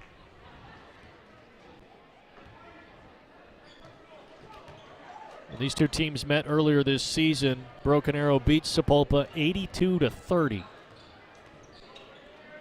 That was what, the second game of the season? That was the first game. Yeah, first game of the season. Howell on the baseline, spins out of it, and lays it up. Everything coming really easy to Broken Arrow right now on both ends of the floor. And this is not a bad team. I know, we've seen the scores, but you look at the talent level of this Sapulpa team versus what we saw in that Bartlesville game. Unquestionably, Sapulpa has more talent. Just another young, kind of undersized team. Outside, ball with Lanham. Now Lewis with Devon Wallace defending. Drives right, stops, fades back, and is able to knock it down. Lewis is the guy that the team in the scouting report in the locker room has targeted the most, so he's going to be the guy to take the most shots and really make things go. Ball ricochets over to Shockley, and he's got an easy finish for two. And speaking of making things go, 9 points, and he hasn't missed a shot for Logan Shockley. Fast break for Landon Barber. He's able to find two. Now J.D. Talley on the other end draws the contact, and he will go to the charity stripe. Tigers scoring at a high pace right now. They missed a shot. Certainly doesn't feel like it. I think Anton Wallace missed a three. Yes. Now J.D. Talley hoping to go 2 for 2 from the First National Bank free throw line.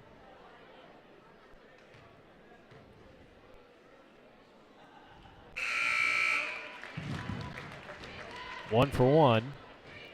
Substitutions on the way. Gene Mason, Corbin Dow, and the return of Nigel Noyes.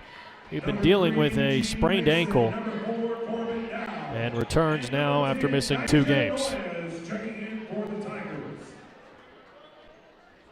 Tigers showing their depth here early, that quality depth, especially with all 3 of those guys that come off the bench early. Pretty much could be starters for a lot of 6A basketball teams.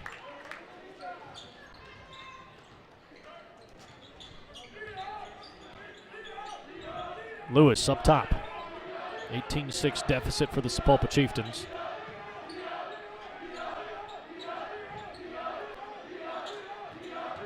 Driving inside, lefty layup, and they'll count it.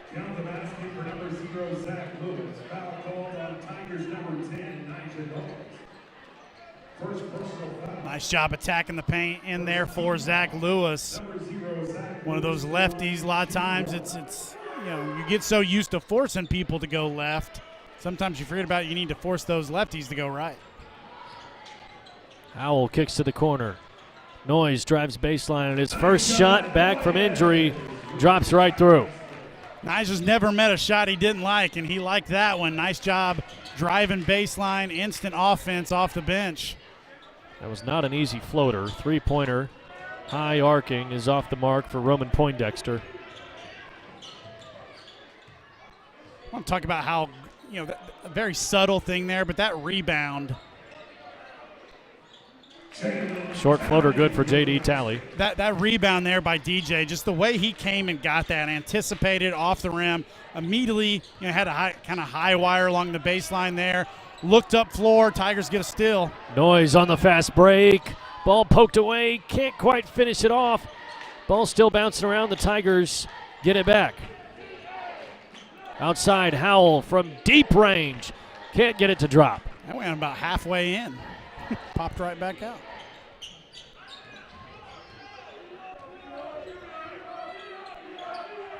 Lewis feeds it over to Parker.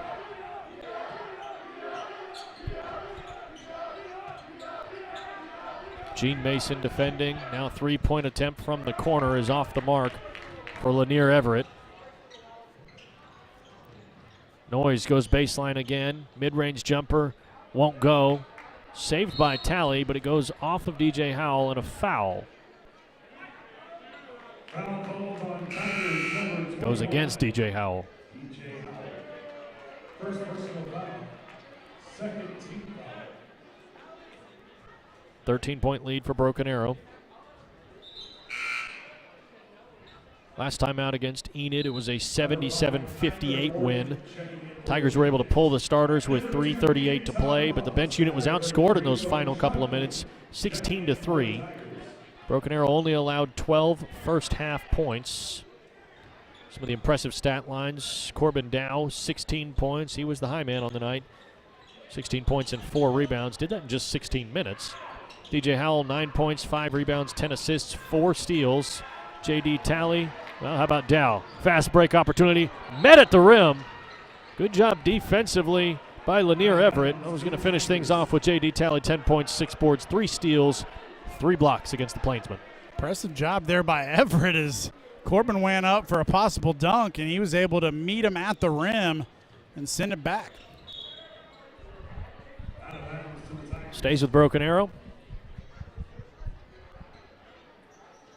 Tigers right now being led by Logan Shockley. He's got 9 of their 22.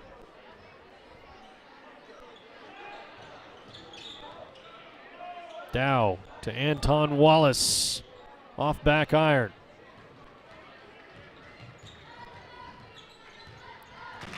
And now Parker going to work. Over to the right block and able to finish the layup around Eugene Mason.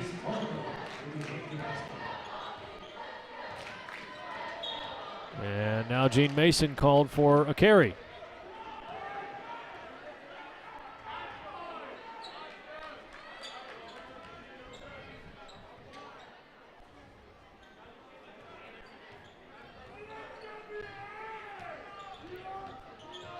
Minute 10 to go here in quarter number 1.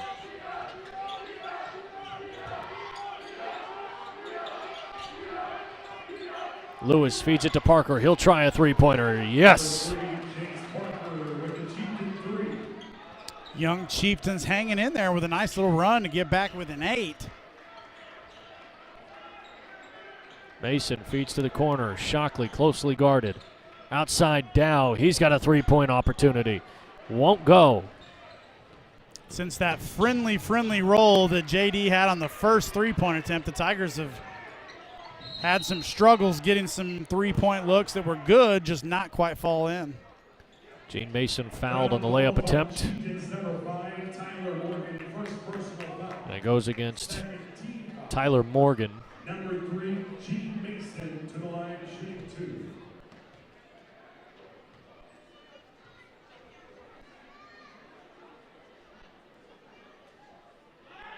First free throw good. Reminder, free throws tonight brought to you by First National Bank.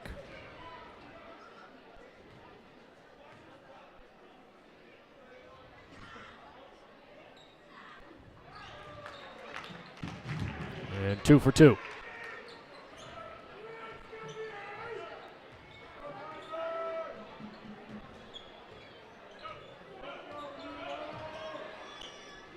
This is Everett.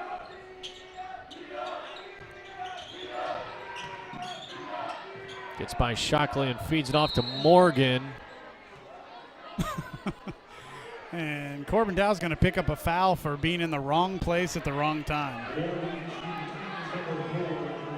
It looked like they had called a flop.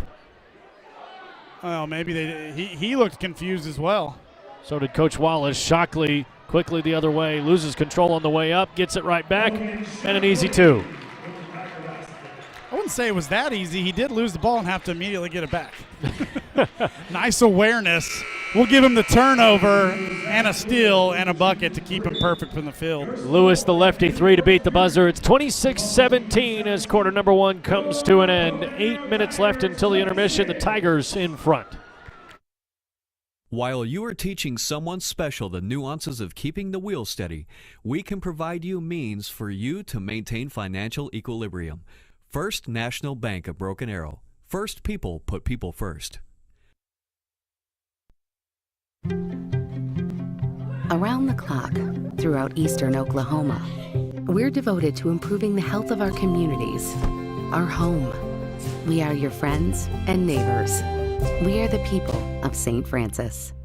Hey, Broken Arrow fans! Score big with TTCU Federal Credit Union's School Pride Card. Each time you use your card, we donate to Broken Arrow Public Schools, adding to the $2.5 million we've given statewide. TTCU, where members are raving fans. One of the leaders on this Broken Arrow team is off to a great start, Greg. Logan Shockley has had a couple of highlight plays, had a jam, had a soft finish, we'll call it, and this corner jumper as well. He's been on the money to start things out. Just showing off his versatility, all the different things he can do. Corner three, getting the lob pass, finishing twice on a couple nice lobs. And then when you just thought he was going to do one bad thing, he got it stolen, stole it back, and knocked down a two to finish it. 26-17 Tigers here to start the second quarter. Sapulpa in possession. Zach Lewis with the ball up top. Driving baseline, kicking inside, kicking outside, and Sapulpa quickly having to reset. The Tigers a nice job recovering. Lanham. Now Lewis.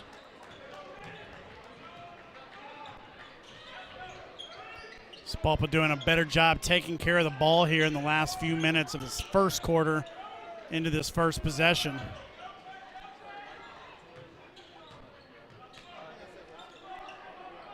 We've seen a lot of teams try the strategy of just keeping the ball out of Broken Arrow's hands, taking long possessions.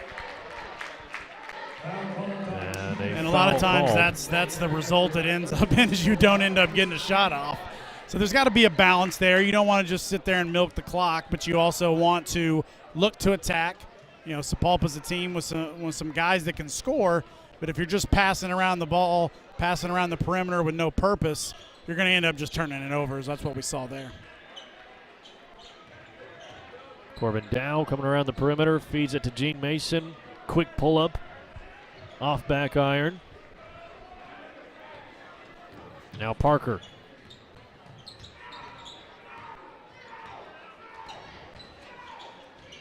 Drives baseline, kicks it outside.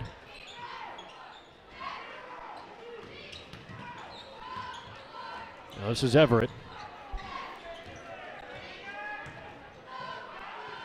Pratt couldn't get the finish around Dow, swatting that one away. Now Shockley on the breakaway. Back up top to Devon Wallace. Corbin Dow in the corner for three. Won't go. Good offensive possession there from Broken Arrow.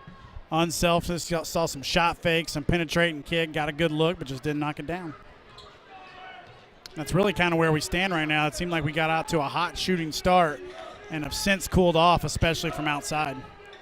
Last time these two teams met, it was the second best night shooting on the season so far, and one for Jace Parker. He goes right through Anton Wallace. But the last meeting, it was Broken Arrow's second best night shooting the ball based off of effective field goal percentage, and it was Sapulpa's second lowest on the season so far. So I think it was a little bit of a combination of one team shooting the ball really well and one team shooting the ball not so well that resulted in a really big gap. Yeah, and this is a really young team too, so I'm sure that they've had some growth since. And really the two guys that we had marked on our scouting report that we had to watch out for are the guys that have 17 of their 19 points right now, and that's Lewis and number 3, Parker. So Broken Arrow's going to have to put the clamps down on those guys, because if you do that, Sapulpa's going to have a lot of trouble scoring.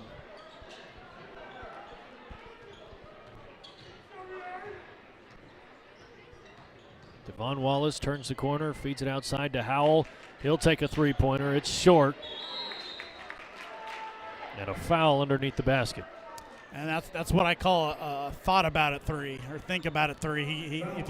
If you sit there and think about it for a second, even at just second, 2 seconds, more often than not, unless you're Steph Curry or some elite shooter, you're probably not going to make it. And that, if you're not ready to immediately shoot, look for shoot, catch, pass, And that's kind of what got DJ in there was, well, he's like, well, I'm more open than I thought I was going to be, so I'm going to let this one fly. I'm sure he immediately regretted it as the shot only got a little bit of net there. Second free throw good, and it's 27-19. Nice job there by Devon getting the rebound and knocking down the free throws. Broken Arrow looking a little bit of a zone trap look for the first time. Got the starters back in as well in these last 5 minutes. See how patient is Sapulpa right now. Yep, good call. And an offensive foul goes against Lewis. DJ Howell doing a nice job to draw that one. And that's a sophomore just being a little more inexperienced than the senior there. Instead of finding your way out of that trap, he got a little happy with the forearm, and DJ was in position to take the charge. Sapulpa comes into this one 5-8 with a 1-6 record in district. They're number 7 in District 4. Tigers on the opposite end of the spectrum, 7-0 against district opponents, and number 1 in District 4. Inside, Howell just blew the layup. Coach Wallace put his hands to his head, knew that one was a bunny. Nice pass there by Shockley, but DJ unable to finish. Three-point shot from Parker finds its way through. Somehow we got a 5-point game right now. It doesn't feel like it. Feels like Broken Arrow's up 10-12, but Sapulpa's just hung in there. Foul inside by Everett. Dylan, they now have 20. Parker and Lewis now have 20 of the 22 points. So be interesting to see what Broken Arrow does defensively these last 4 minutes. Maybe not till halftime, but if you get to halftime and they've got 99% of your scoring, you may have to make some adjustments. 4:15 to go until that break. Howell knocks down the first free throw.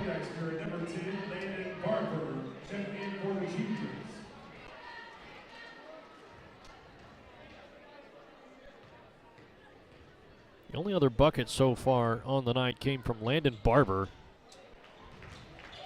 And Sapulpa, as you mentioned, 20 points from just 2 players. It's something that they will certainly address at the intermission. Lewis from the corner. Won't go, but an offensive board for Sapulpa.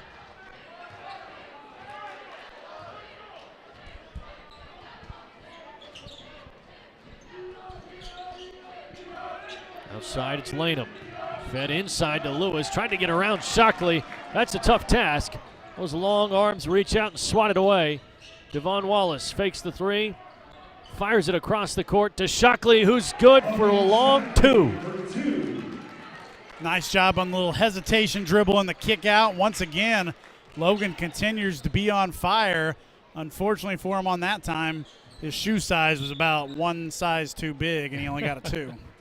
It's kind of like what was the Kevin Durant that one year against the Raptors? Cost him a trip to the finals. Yeah. 30-22, the Tigers in front by 8.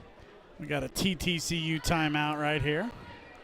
Sapulpa has had a rough go of it this season. Only 1 win against 6A opponents, and shots like that from Logan Shockley will certainly make it difficult to find one here today. But as you mentioned, they're hanging tough. It's an 8-point ball game, and they are a young team going up against a team that really has the best record in 6A in Broken Arrow. Yeah, I mean, I can't say enough good things about Lewis and Parker. Both of those guys, Lewis is a senior, but Parker is a sophomore, and both of them are just playing really good basketball right now. And you got to find a way to, cut off the head of the snake. In this case, the snake appears to have 2 heads, and if we can do that, you're going to have much better luck these last 3 minutes. Make somebody else go score a bucket. I wouldn't mind, trapping both of them at this point. A snake with 2 heads would be a little freaky. That is not something I would want to come home to. Lewis across the My wife timeline. would definitely call animal control. The feed inside, or really the drive inside, and the foul called against Shockley.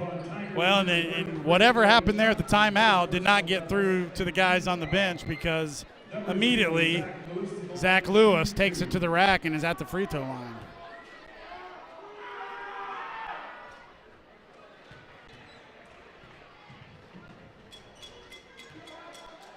Mentioned just a few moments ago, the Tigers have the best record in 6A. They're the only one-loss team, one of 3 to be undefeated in their district. There's only 2 two-loss teams in 6A, so Tigers amongst the best.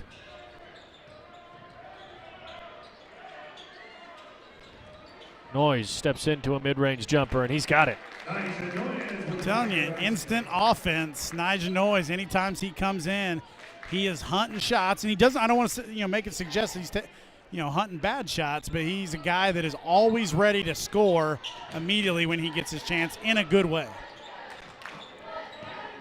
Long pass over to Parker. He's met by Wallace. Ball stolen away by J.D. Talley, fires it off to Shockley, and that'll slow the fast breakdown, but the Tigers do force the turnover. Cross-court pass into the corner. It's Noyes way off, and the rebound by J.D. Talley. He's able to finish it. Well, J.D., I can't tell you how many times that guy just appears to be in the right position for a rebound off a missed shot, and he was there right now. J.D. and Shockley, 2 Tigers in double figures as the lead is back to double figures. J.D. leads the Tigers in rebounding. It's nearly 6 a game.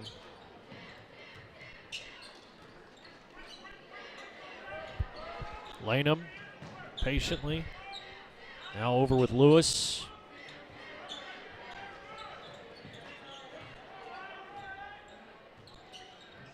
You can see there, nice job by Devon Wallace, really shading Lewis to his right that time. We talked about that earlier, about giving up that left too easily. So some adjustments have been made there. I feel like that also kind of changes how you contest shots.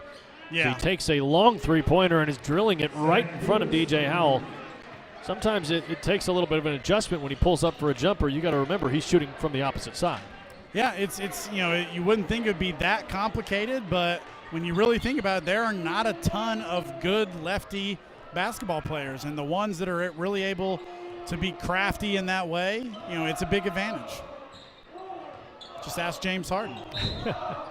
7-point lead for the Tigers after that three-pointer from Lewis. Gene Mason subs in. Corbin Dow as well. Will take the places of Logan Shockley and Devon Wallace.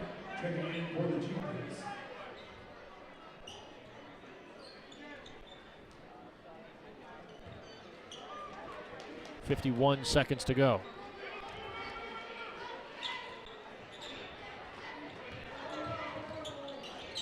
Into the corner, Jace Parker. We got our second wedgie on the night. We're up to 2. Do we have a sponsor for wedgies? Might need to get Haynes for that one, or Fruit of the Loom. So 41 seconds remaining. The Tigers have a chance to maybe hold this for a final shot.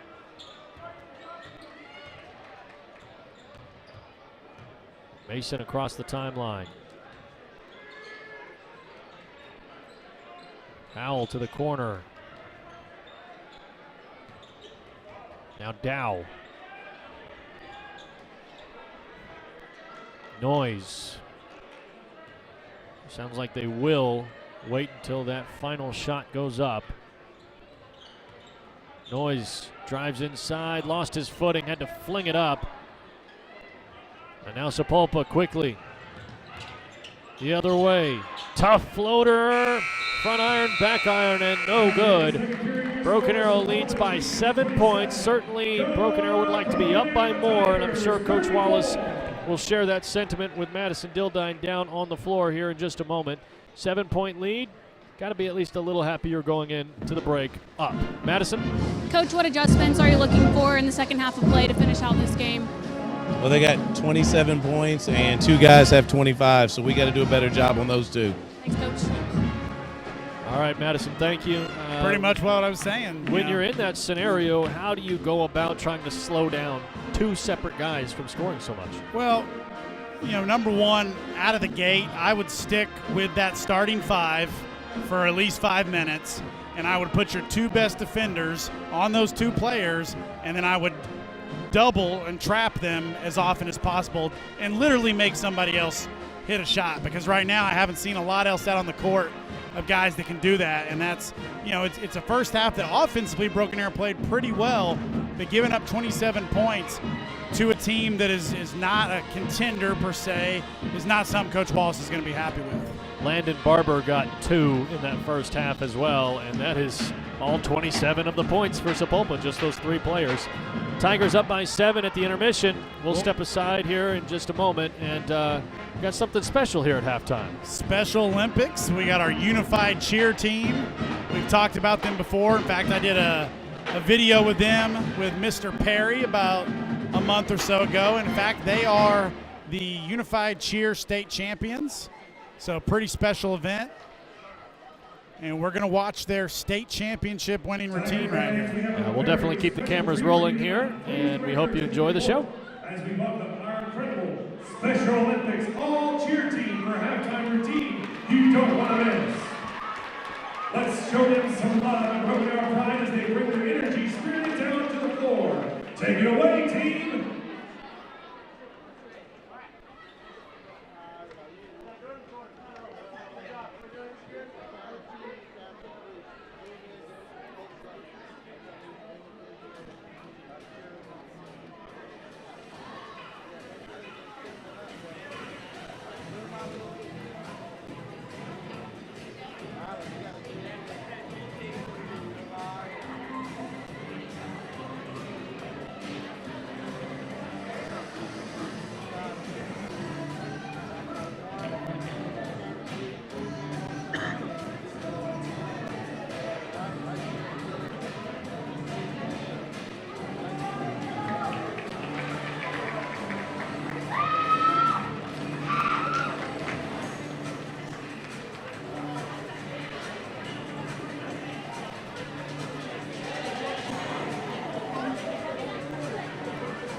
Let's hear it for your Special Olympics all cheer crew.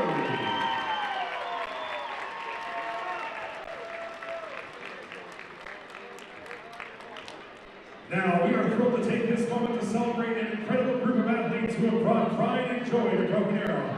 Please give a warm welcome to your 2024 OSSAA Game Day State Champions, the Special Olympics Cheer and Pump Squad. These athletes have shown unmatched dedication, spirit, and teamwork, and their hard work has truly paid off. They represent the heart of what it means to be a part of the Broken Arrow family.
Let's give them a big round of applause for their amazing accomplishments. Go PA!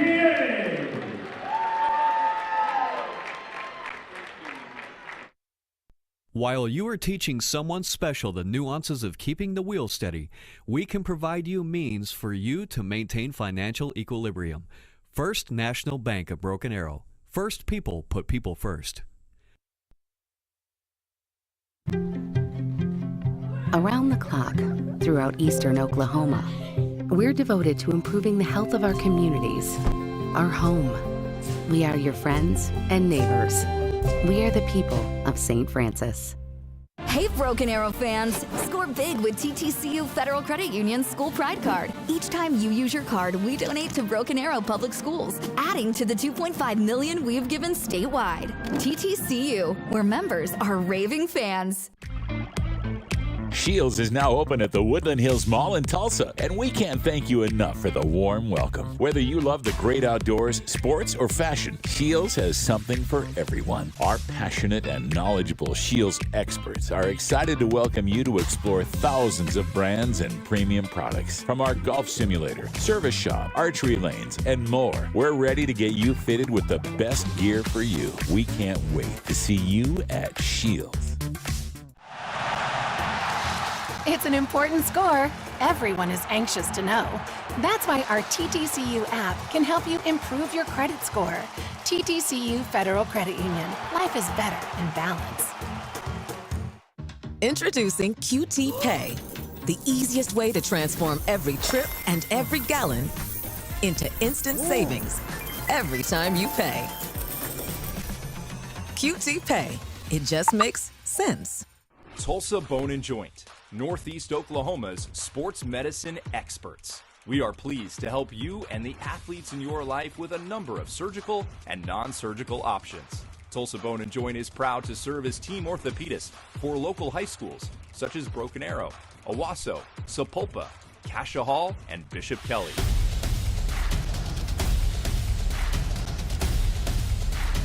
Tulsa Bone and Joint, moving life forward. We are back here live inside the Tiger Fieldhouse on ArrowVision. I want to say thank you to Shields for sponsoring our broadcast. 34-27 score at the halftime break.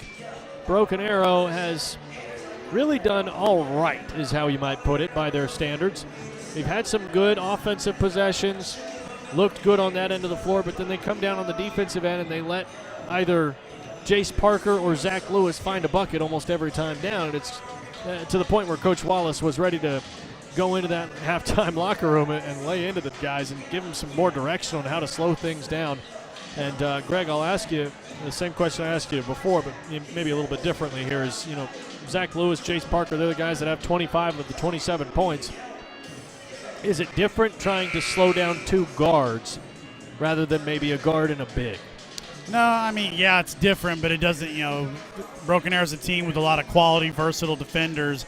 I think more than anything, it's just a little bit, the effort's not quite where you want it to be on the D. It started out that way, 14-2, something like that to start the game, but really since about the, 5-minute mark, 4-minute mark of the first quarter, arguably Sapulpa has outplayed Broken Arrow. So, like the girls' game, with the Lady Tigers having a little bit of a sluggish first half, it'll be interesting to see if the Tigers will have that second half spark right here.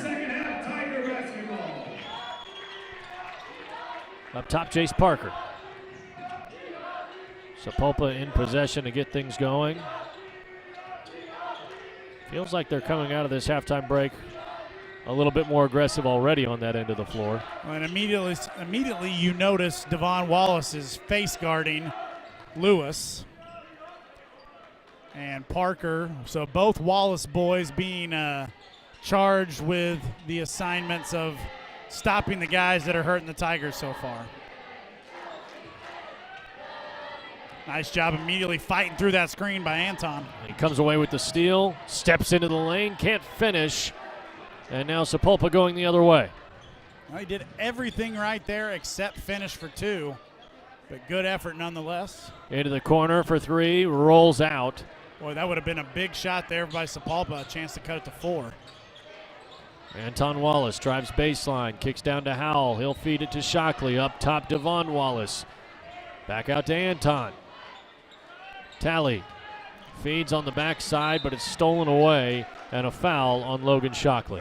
Just forcing a pass that didn't have enough spacing or really kind of working to get that angle on the high-low. Got to square. If you're trying to get that high-low or kind of a mid-high-low there, got to do a little bit of jumper facing up, maybe pump fake, low, go high, or vice versa. Instead, he just kind of threw it into traffic. I want to go back and say thank you to St. Francis for sponsoring our halftime show. Into the lane, Zach Lewis, the lefty finish over the top of Logan Shockley. Well, and then second possession there, you get switched off, and Lewis immediately takes advantage of the mismatch. And we got a 5-point game. Now Coach Wallace must not be happy with somebody on the defensive end because Corbin Dow immediately set to check in. Devon Wallace draws the foul against number 10, Landon Barber. So a senior going right into the chest of a freshman. Knowing how to use those angles to get to the free throw line, but he misses the first. Shockley comes off the floor. Dow checks in.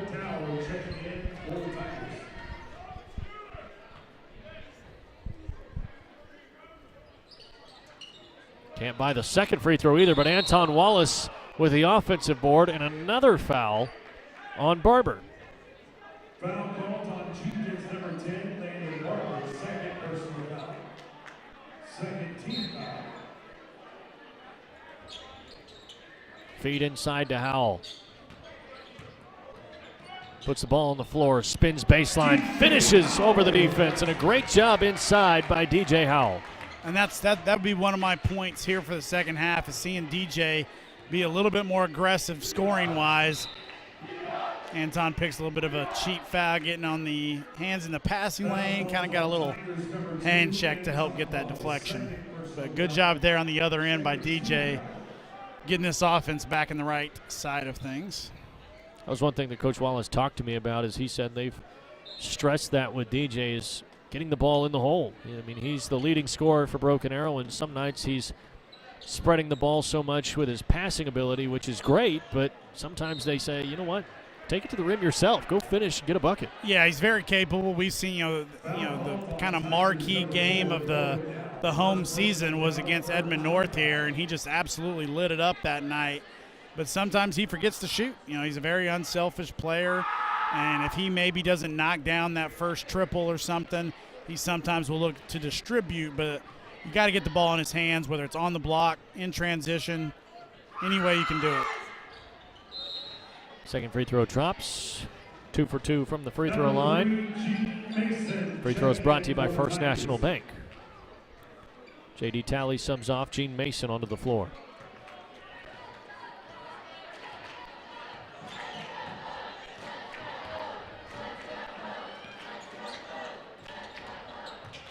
Howell feeds to Dow.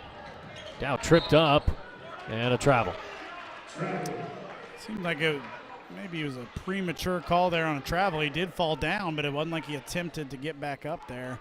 I think that's what Coach Wallace was hollering about on the sideline. So another poor possession for the Tigers, and you could look up right now and hit a three-pointer and see a one-possession game here.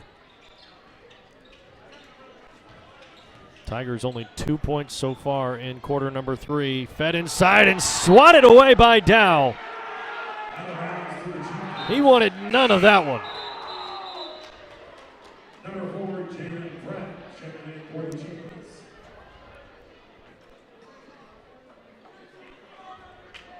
Drive inside by Barber, and Dow just gets up over the top. More length, more verticality. Not much you can do.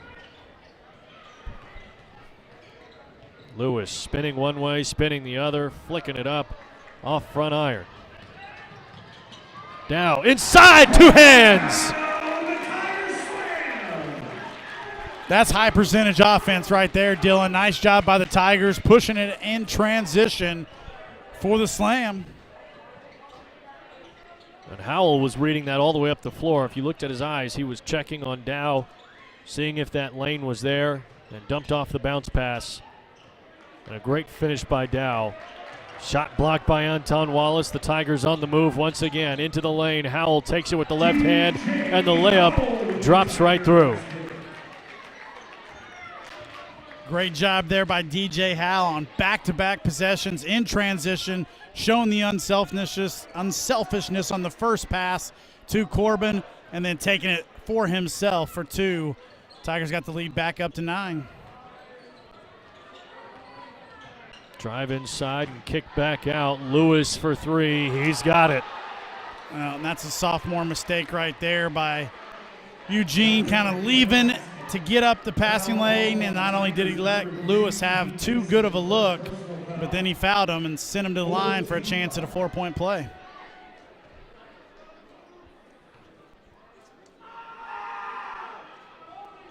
So now just a 5-point ball game. 40-35. Nigel Noyes will sub in and take the place of Gene Mason.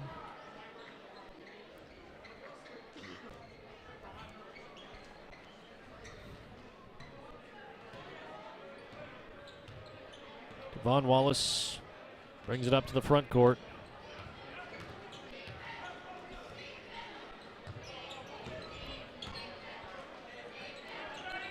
Feeding it to Dow. He's got his back to the basket, spins baseline, somehow feeds it to Howell, and somehow gets the second chance bucket. A little bit of a high wire act by both of them on the catch and the putback. Both of them were really close plays that just nearly turned it over, but somehow the Tigers got 2 points out of it. Foul called against Howell. He's trying to get through that screen by Lanham. Well, we're about halfway or a little more than halfway into this third quarter. Sapulpa's finding themselves at the line the rest of the way, and the Tigers have not been able to extend that lead beyond 9, and they can cut it back to 5 here. Free throw good for Jaden Lanham, his first point on the night. A lot of credit to Jordan Nagel, the coach of the Sapulpa Chieftains, and what he's been able to do tonight with this young team after a severe beating in the first game of the season, making this one highly contested here, a little more than halfway over. Fed off to Noyes. Layup's good, and that's an and one opportunity for Broken Arrow. Nice baseline drive and dish to extend the lead back to 8.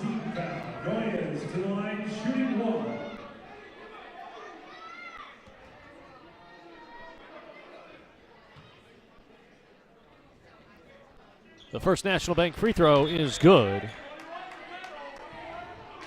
I think we're a little surprised by this Sapulpa performance also, just because the numbers don't necessarily lend you to believe this was the type of game we'd get into. The Chieftains came in averaging 53 points a game and allowing 60. Anytime you're kind of in those negative numbers, you just expect it to be a game that Broken Arrow would run away with, at least this season, on either the boys or girls side. But plays like that from Corbin Dow could definitely open up a big lead. Reverse layup, can't get it. Ball bouncing around, now Dow another opportunity, and once again, second chance points for Corbin Dow. So size, athleticism, and effort kind of giving Corbin Dow and Broken Arrow the edge as we see this lead extend back out into double figures for the first time in quite a while for Broken Arrow.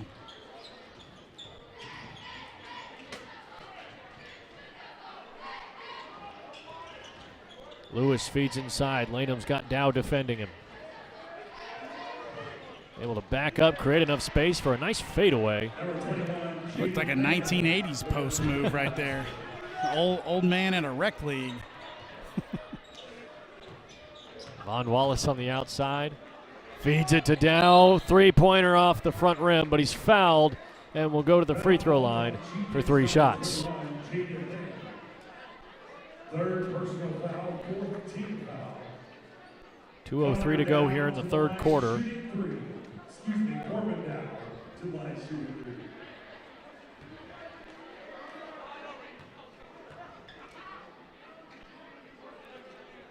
First free throw good. Their first meeting against Sapulpa, Broken Arrow won it 82-30. We mentioned that earlier. Sapulpa's 30 points was their lowest point total so far on the season. and the lowest point total for them since February 15th of 2022 when they lost to Booker T. Washington 91-29. So the lowest point total in, almost 3 years, came against the Tigers at the start of the season.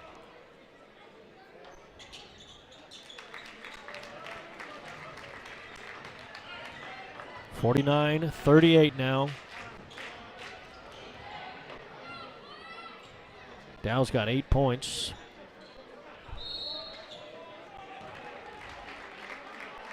And a foul away from the play called against Zach Lewis.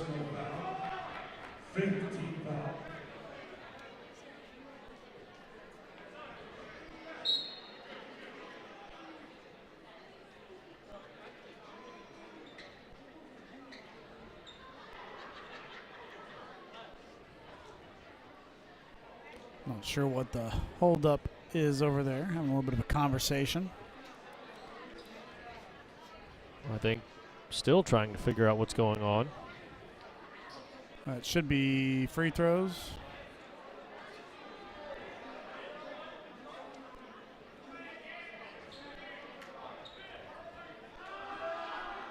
Discussion being had between officials.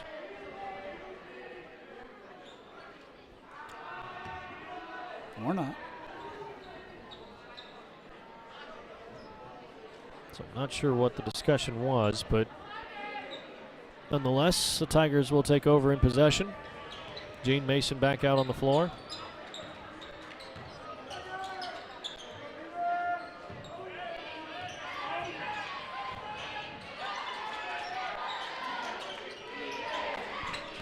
Noyes drives inside and a charge. If we have a replay of that, I'd like to see it. I'm not sure if he had position there or not. He was maybe a little bit trapped under the baskets. We do have it here. And moving. That is a textbook example. Great job on the replay there by Blake Shy, but that's a textbook example of a call that gets called a charge way too often. Appreciate the effort on a defensive end, but the offensive guy has just as much right to that bucket. And if you're not set and you're that far under the basket, that should be on the defense, in my opinion.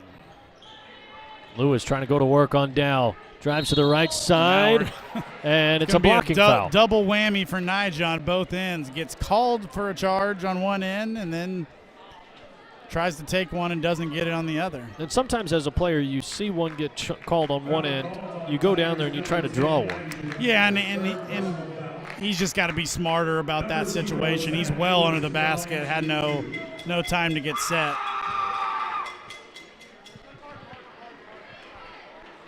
Sapulpa just keeps lingering around within single to double digits, 49-39 right here. A chance to narrow the gap with Lewis at the free throw line. Can't get it to go. Talley bounces it off his foot. Ball's loose on the floor. Now Lewis going the other way. Going right into Noyes. Left-handed layup. Swatted away by Mason. And the Tigers get the board. Ball fed up ahead toward Dow. Still spilling all over the floor. Somehow Sapulpa comes away with it and tried to go over the top, just barely getting it to fall over J.D. Talley. It was Lanier Everett. Just sloppy basketball right here by Broken Arrow. Again, Mason trying to get the block, and to the free throw line, it'll be the Chieftains. Chase Ward. That's the kind of effort that on most nights could get you beat. You've seen flashes and glimpses of this normal Broken Arrow team, but too much, and I got to give a lot of credit to Sapulpa. These kids have come to play, and it's not easy to get beat by 40-plus points in your first game of the season, show up on the road and expect to compete, but that's exactly what they've done tonight. First free throw good for Chase Ward.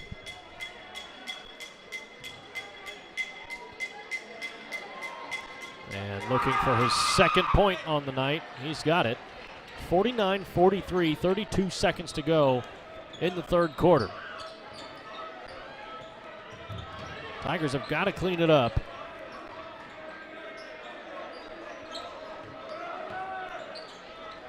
been sloppy over these last couple of minutes for the Tigers. 10 seconds to go. Mason will try a long three-pointer, and it's short. Rebound Sapulpa. Quickly the other way. Lewis weaving between defenders, stopped up by Dow. And one ref is calling a charge. The other one said the quarter was over. Yeah, it could be a charge, but if anything, you probably should have just let it go. So 49-43, 6-point lead for Broken Arrow. Fourth quarter basketball coming up next on ArrowVision. Introducing QT Pay, the easiest way to transform every trip, every treat, and every gallon into instant savings every time you pay. All within the QT app.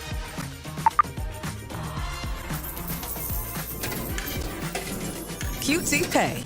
It just makes sense. Racing towards the end of the month? Ask about our early pay options. TTCU Federal Credit Union. Life is better in balance. Welcome back here on ArrowVision. Dylan Rivera with Greg Spencer. Down on the floor, we've got Madison Dildine. Tigers #1 in District 4. Sapulpa #7. You would have thought the Tigers would be rolling to victory, but only a 6-point lead right now. Madison Dildine was just listening in between those quarter breaks. What did Coach Wallace have to say, Madison?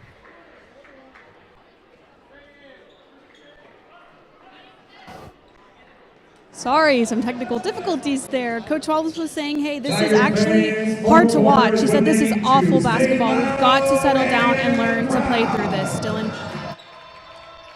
I think any basketball coach, player, fan would agree that last few minutes for Broken Arrow was sloppy. And obviously still in front, so it doesn't hurt Broken Arrow too badly, but they've got to clean it up here in this final stretch. Well, it starts on the defensive end, as it always does with Broken Arrow. But right now, if you don't have a great defensive fourth quarter, you're going to allow a team that you only gave up 30 points to score over 50 the second time you played them. So if you're Coach Wallace, you want to keep Sapulpa under single digits right now. You got to finish this game something like 22-8, 25-8.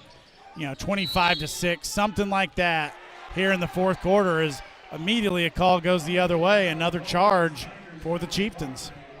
I've seen a lot of charges drawn tonight. It goes against J.D. Talley.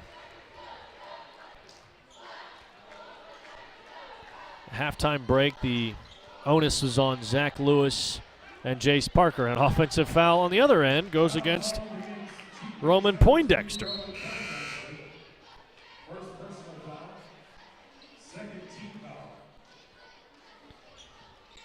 But the key there at halftime was to discuss how to slow down Zach Lewis and Jace Parker, who had, I believe it was 25 of the 27 at halftime, and now things have at least slowed down for Parker. Zach Lewis still putting up a lot. He's got 24 right now. Logan Shockley doing his part on the offensive end. He's up to 15. Yeah, 34 of the 43. They were able to spread the wealth a little bit there in the third quarter. Good job there by Logan as Poindexter tries to answer, but here come the Tigers. Mason in control. Dow kicks it outside. Mason will try a three-pointer. Won't go. And now the other way. Kick out to the corner. Parker saves it from soaring out of play. Drives in on Dow.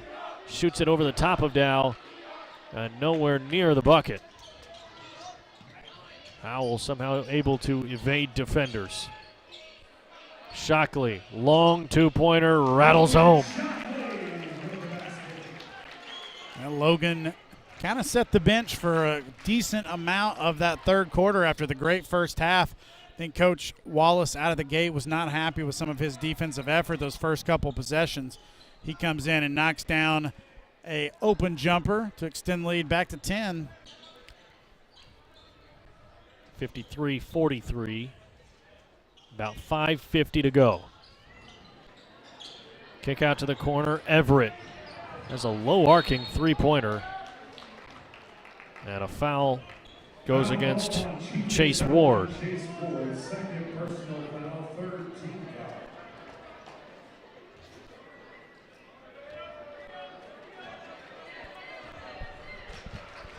Gene Mason handling point guard duties right now. Prior to this season, the last meeting with Sapulpa was in the 22-23 season. Shockley for three. He's got it, and he's feeling it. That's 20 for Logan, and he finally got the foot over the line on that attempt right there to get the three ball. 56-43 now. But that 22-23 season, Broken Arrow went 2-0 against Sapulpa, 76-40 and 83-49. Been outscoring Sapulpa by a lot in these last three meetings, and tonight Sapulpa bringing the fight to the Tigers. Lewis goes lefty around Howell, spins off the rim. Fed up ahead, Shockley trying to turn the corner and rises up, and a foul on Everett.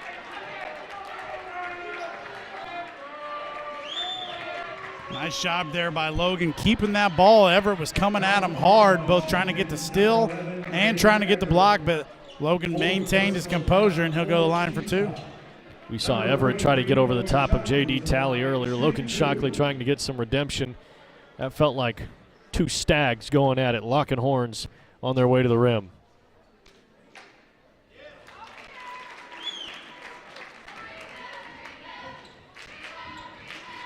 .21 now for Shockley.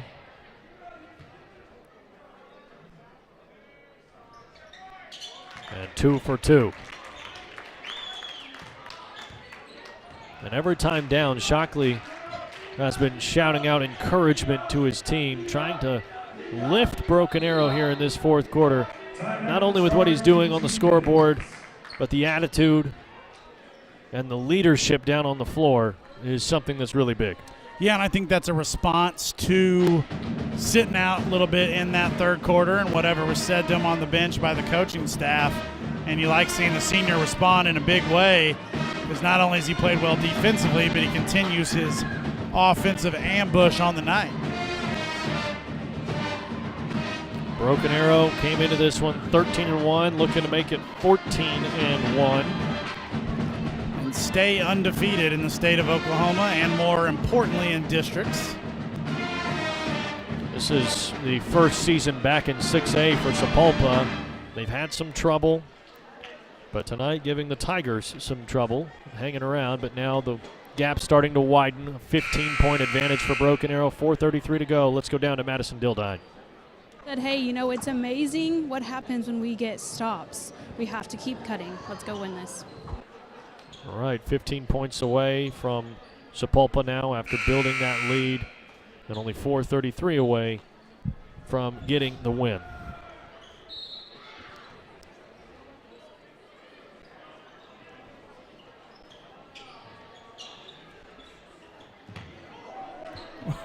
Ball inbounded, and it looked like a backcourt violation. Shockley rising up and finishing at the rim. Logan Shockley has single-handedly impacted this fourth quarter lead, ballooning back up to 17 pretty quickly. We talked about winning this quarter big, and that's what the Tigers look to be doing so far, Dylan. Lewis up top, Howell defending. Lewis has 24 of their 43. Only 7 points in this half after 17 in the first. Got around Howell. Kick out. Ward. Lanham. Screen for Lewis. He steps back. Lanham tries a floater. It was kind of an awkward shot, but he got it to go. Well, and that was good defensive possession by Broken Arrow. It really credit goes to Sapulpa. They were able to swing and move the ball long enough to hang on to it and get a good shot, get a good look there, and it went down. Gene Mason drives inside. Can't get it to go off the window. Neither can Talley. And you'd imagine 9 times out of 10, one of those two will get that shot to drop.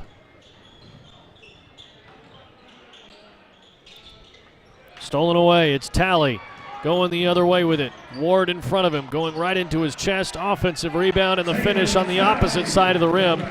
J.D. Talley getting some good work in. He's got 12. And good effort there on the putback. I would have liked to have seen him know that he had Corbin trailing there, because I think he gets a easy assist and maybe a jam from Dow if he sees him. Shockley with a rejection inside. And the ball goes out of play off of Broken Arrow, so Sapulpa will get to run a baseline out of bounds play here. Gene Mason subs out of the game, and Devon Wallace is back out on the floor.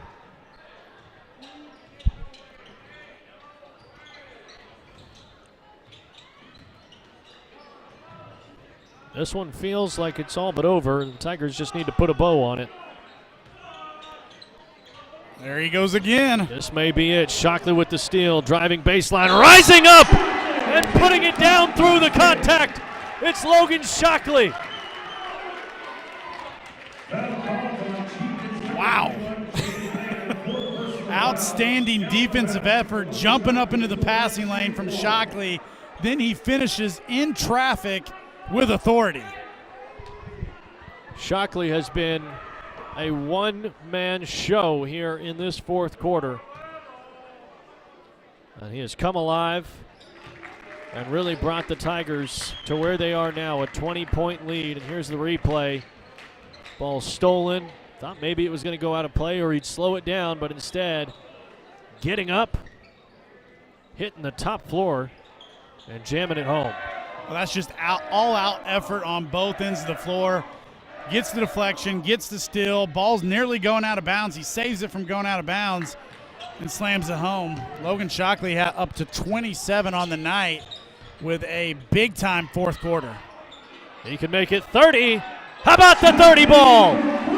Logan Shockley from outside. And this has been his ball game.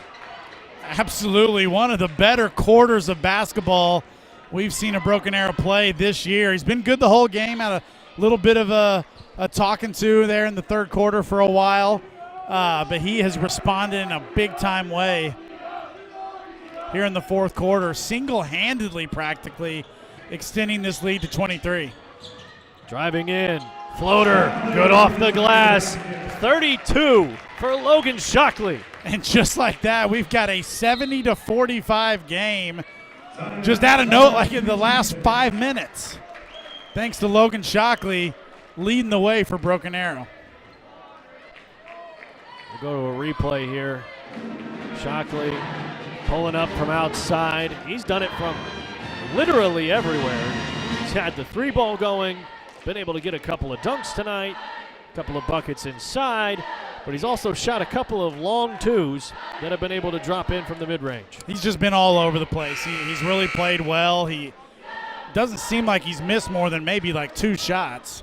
But, you know, this is the type of game that when you show a guy like him what he's capable of, especially anytime he's going to have a matchup problem like this. You know, he's a guy that can score inside, outside, he can defend, and there's just really nobody on the Sapulpa team that can match up with him. And he has severely made them pay the price here in the fourth quarter for a team that really hung around way longer than you thought they were going to tonight. And he has put them to sleep here early at 9:14. I mentioned that it felt like this game just needed a bow on it, and Logan Shockley not only wrapped up the present, put the bow on it, and put it under the tree, but it's Christmas morning, and he's opening it up. Well, and you know, you look at the score right now with a minute, and you think it might have been time to empty the bench, but I think Coach Wallace wants to prove a point right now because this team did not play well for about 2.5 quarters.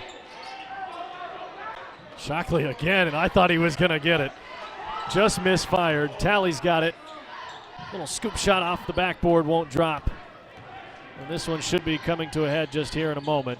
Fed off to Lanham, right-hand layup good. 70-47. And you need to dribble it out right here. Keep it. I don't know why we're trying to score, but we'll take it. I think part of it is 72-47, keeping this. We talked about it going into it, keeping them under 50 and having that big fourth quarter, and that's what Broken Arrow did right now is You're going to keep them just 1 point under 50, but now we're going to dribble it out. But they completed the task, 72-49 final score, and Logan Shockley with an amazing 32-point performance that really felt like it came almost out of nowhere. Had a great first half, but that third quarter, as you mentioned, didn't see a lot of playing time, really kind of sat out, and then that fourth quarter he came alive. I have to check the book. He may have had more in the fourth quarter than he did. May have been like 17 points in the fourth quarter or something. But outstanding effort for Logan Shockley and the Tigers, responding from hot start, slow for a while, let them hang around. But the knockout punch was delivered by number 33 in the white uniform tonight. 32 points for Shockley, and now we enter into our post-game show brought to you by Tulsa Bone and Joint. Madison Dildine about to catch up with Coach Wallace after another big district victory, and they move to 14-1, 8-0 in district play. Madison? Coach, Logan ended with over 30 points and led your team pretty fiercely tonight. How does it feel knowing that you can rely on both him and JD, both of your bigs, to score when needed? Well, I think the first thing is we got to recognize you for being Teacher of the Month for tenacity. That's big time. So congratulations on that. But happy for Logan. You know, I kind of jumped him in the second half because I just didn't think that we had energy, so we subbed pretty quickly. So, you know, just those two going into him today, that was our advantage, and so we tried to make sure we took care of that. What are your takeaways as you prepare for this weekend? We just got to be ready to play. Like, I just think we came out here and knowing what we did last time, we thought that was enough, and so we've got to be better coming out. But going into the tournament, just another time to kind of get away from here and recharge and get to a tournament and hopefully have a chance to win it. Thanks, Coach. Thank you. All right, thank you, Madison. And again, congratulations on the Tenacity Teacher of the Month. Very cool by Coach Wallace to recognize her. For those of you watching at home that maybe don't know Madison, she's not just our sideline reporter. She is a teacher. She's in the classroom teaching yearbook, sports media, and social media. It's not easy to come to work every day and teach hundreds of high school kids with 3 different prompts, but she does so, and she does it well. And she comes out here tonight, and we're lucky to have her. She does it tenaciously is what she does. You would say that. All right, we're in our Tulsa Bone and Joint post-game show. We're going to name a Big Biscuit player of the game. And, Greg, I'm really curious as to who it might be. I wish we had a biscuit for him right now or some late-night breakfast, because Logan Shockley earned it absolutely here in the fourth quarter. Played great in the first half, and Coach said it. You know, I mentioned it that I thought he wasn't happy with how Logan responded defensively, a couple lapses there in the third quarter, and he had to sit and watch. He may have had 40 tonight, you know, if he didn't miss much of the third quarter. But, you know, we've seen, you know, you look back a couple years ago with Connor Dow and some of the games that he had, and a few years before that, back when you were on the call with Caleb Huffman and some of these great players at Broken Arrow. I haven't seen many guys have a better quarter of basketball than Logan Shockley had there tonight in the fourth quarter to pretty much single-handedly make this a game where Sapulpa was hanging around to a game and deliver that knockout punch. I mean, there was a point in time when Sapulpa nearly made it a one-possession ball game. It was 4 or 5 points, times, yeah. real close, and started to hang around. And this was a team that, again, on paper coming in, we didn't expect to give Broken Arrow too many problems. And all of a sudden, 3 quarters through, it was, okay, they're going to have to really handle business in this fourth, and Logan Shockley did exactly that. Yeah, and it starts on the defensive end as always. Broken Arrow just didn't quite play up to their expectations at times, but you saw what they can do there in the fourth quarter and made some adjustments and finished strong. Had more than a few Arrow Group 3-pointers as well. And on his way to a Big Biscuit player of the game, it's Logan Shockley who puts in 32 points. The Tigers next up in the Jinx Union Tournament. Those two schools. Shawnee Tournament for the boys. Oh, they're in the Shawnee. Shawnee Tournament for the boys. They'll be Union. They'll be playing Choctaw at Shawnee Thursday. So correct. Yep. So the Tigers will be on the road, but we will be able to stream them here in just a few days with Northwest Classen coming in on January 31st back here at the Tiger Fieldhouse. Broken Arrow continues their winning ways, 14-1, 8-0 in district play. I've been Dylan Rivera. He's been Greg Spencer. Madison Dildine was down on the sidelines for us. Our incredible crew put together a great broadcast, and we'll close things out here. We hope you'll join us tomorrow night with Uncaged at Buffalo Wild Wings. The Broken Arrow Tigers will be joining me, as well as Dr. Dustin Smith and Amanda Snyder, and we hope you'll join us too. Have a good night, everybody.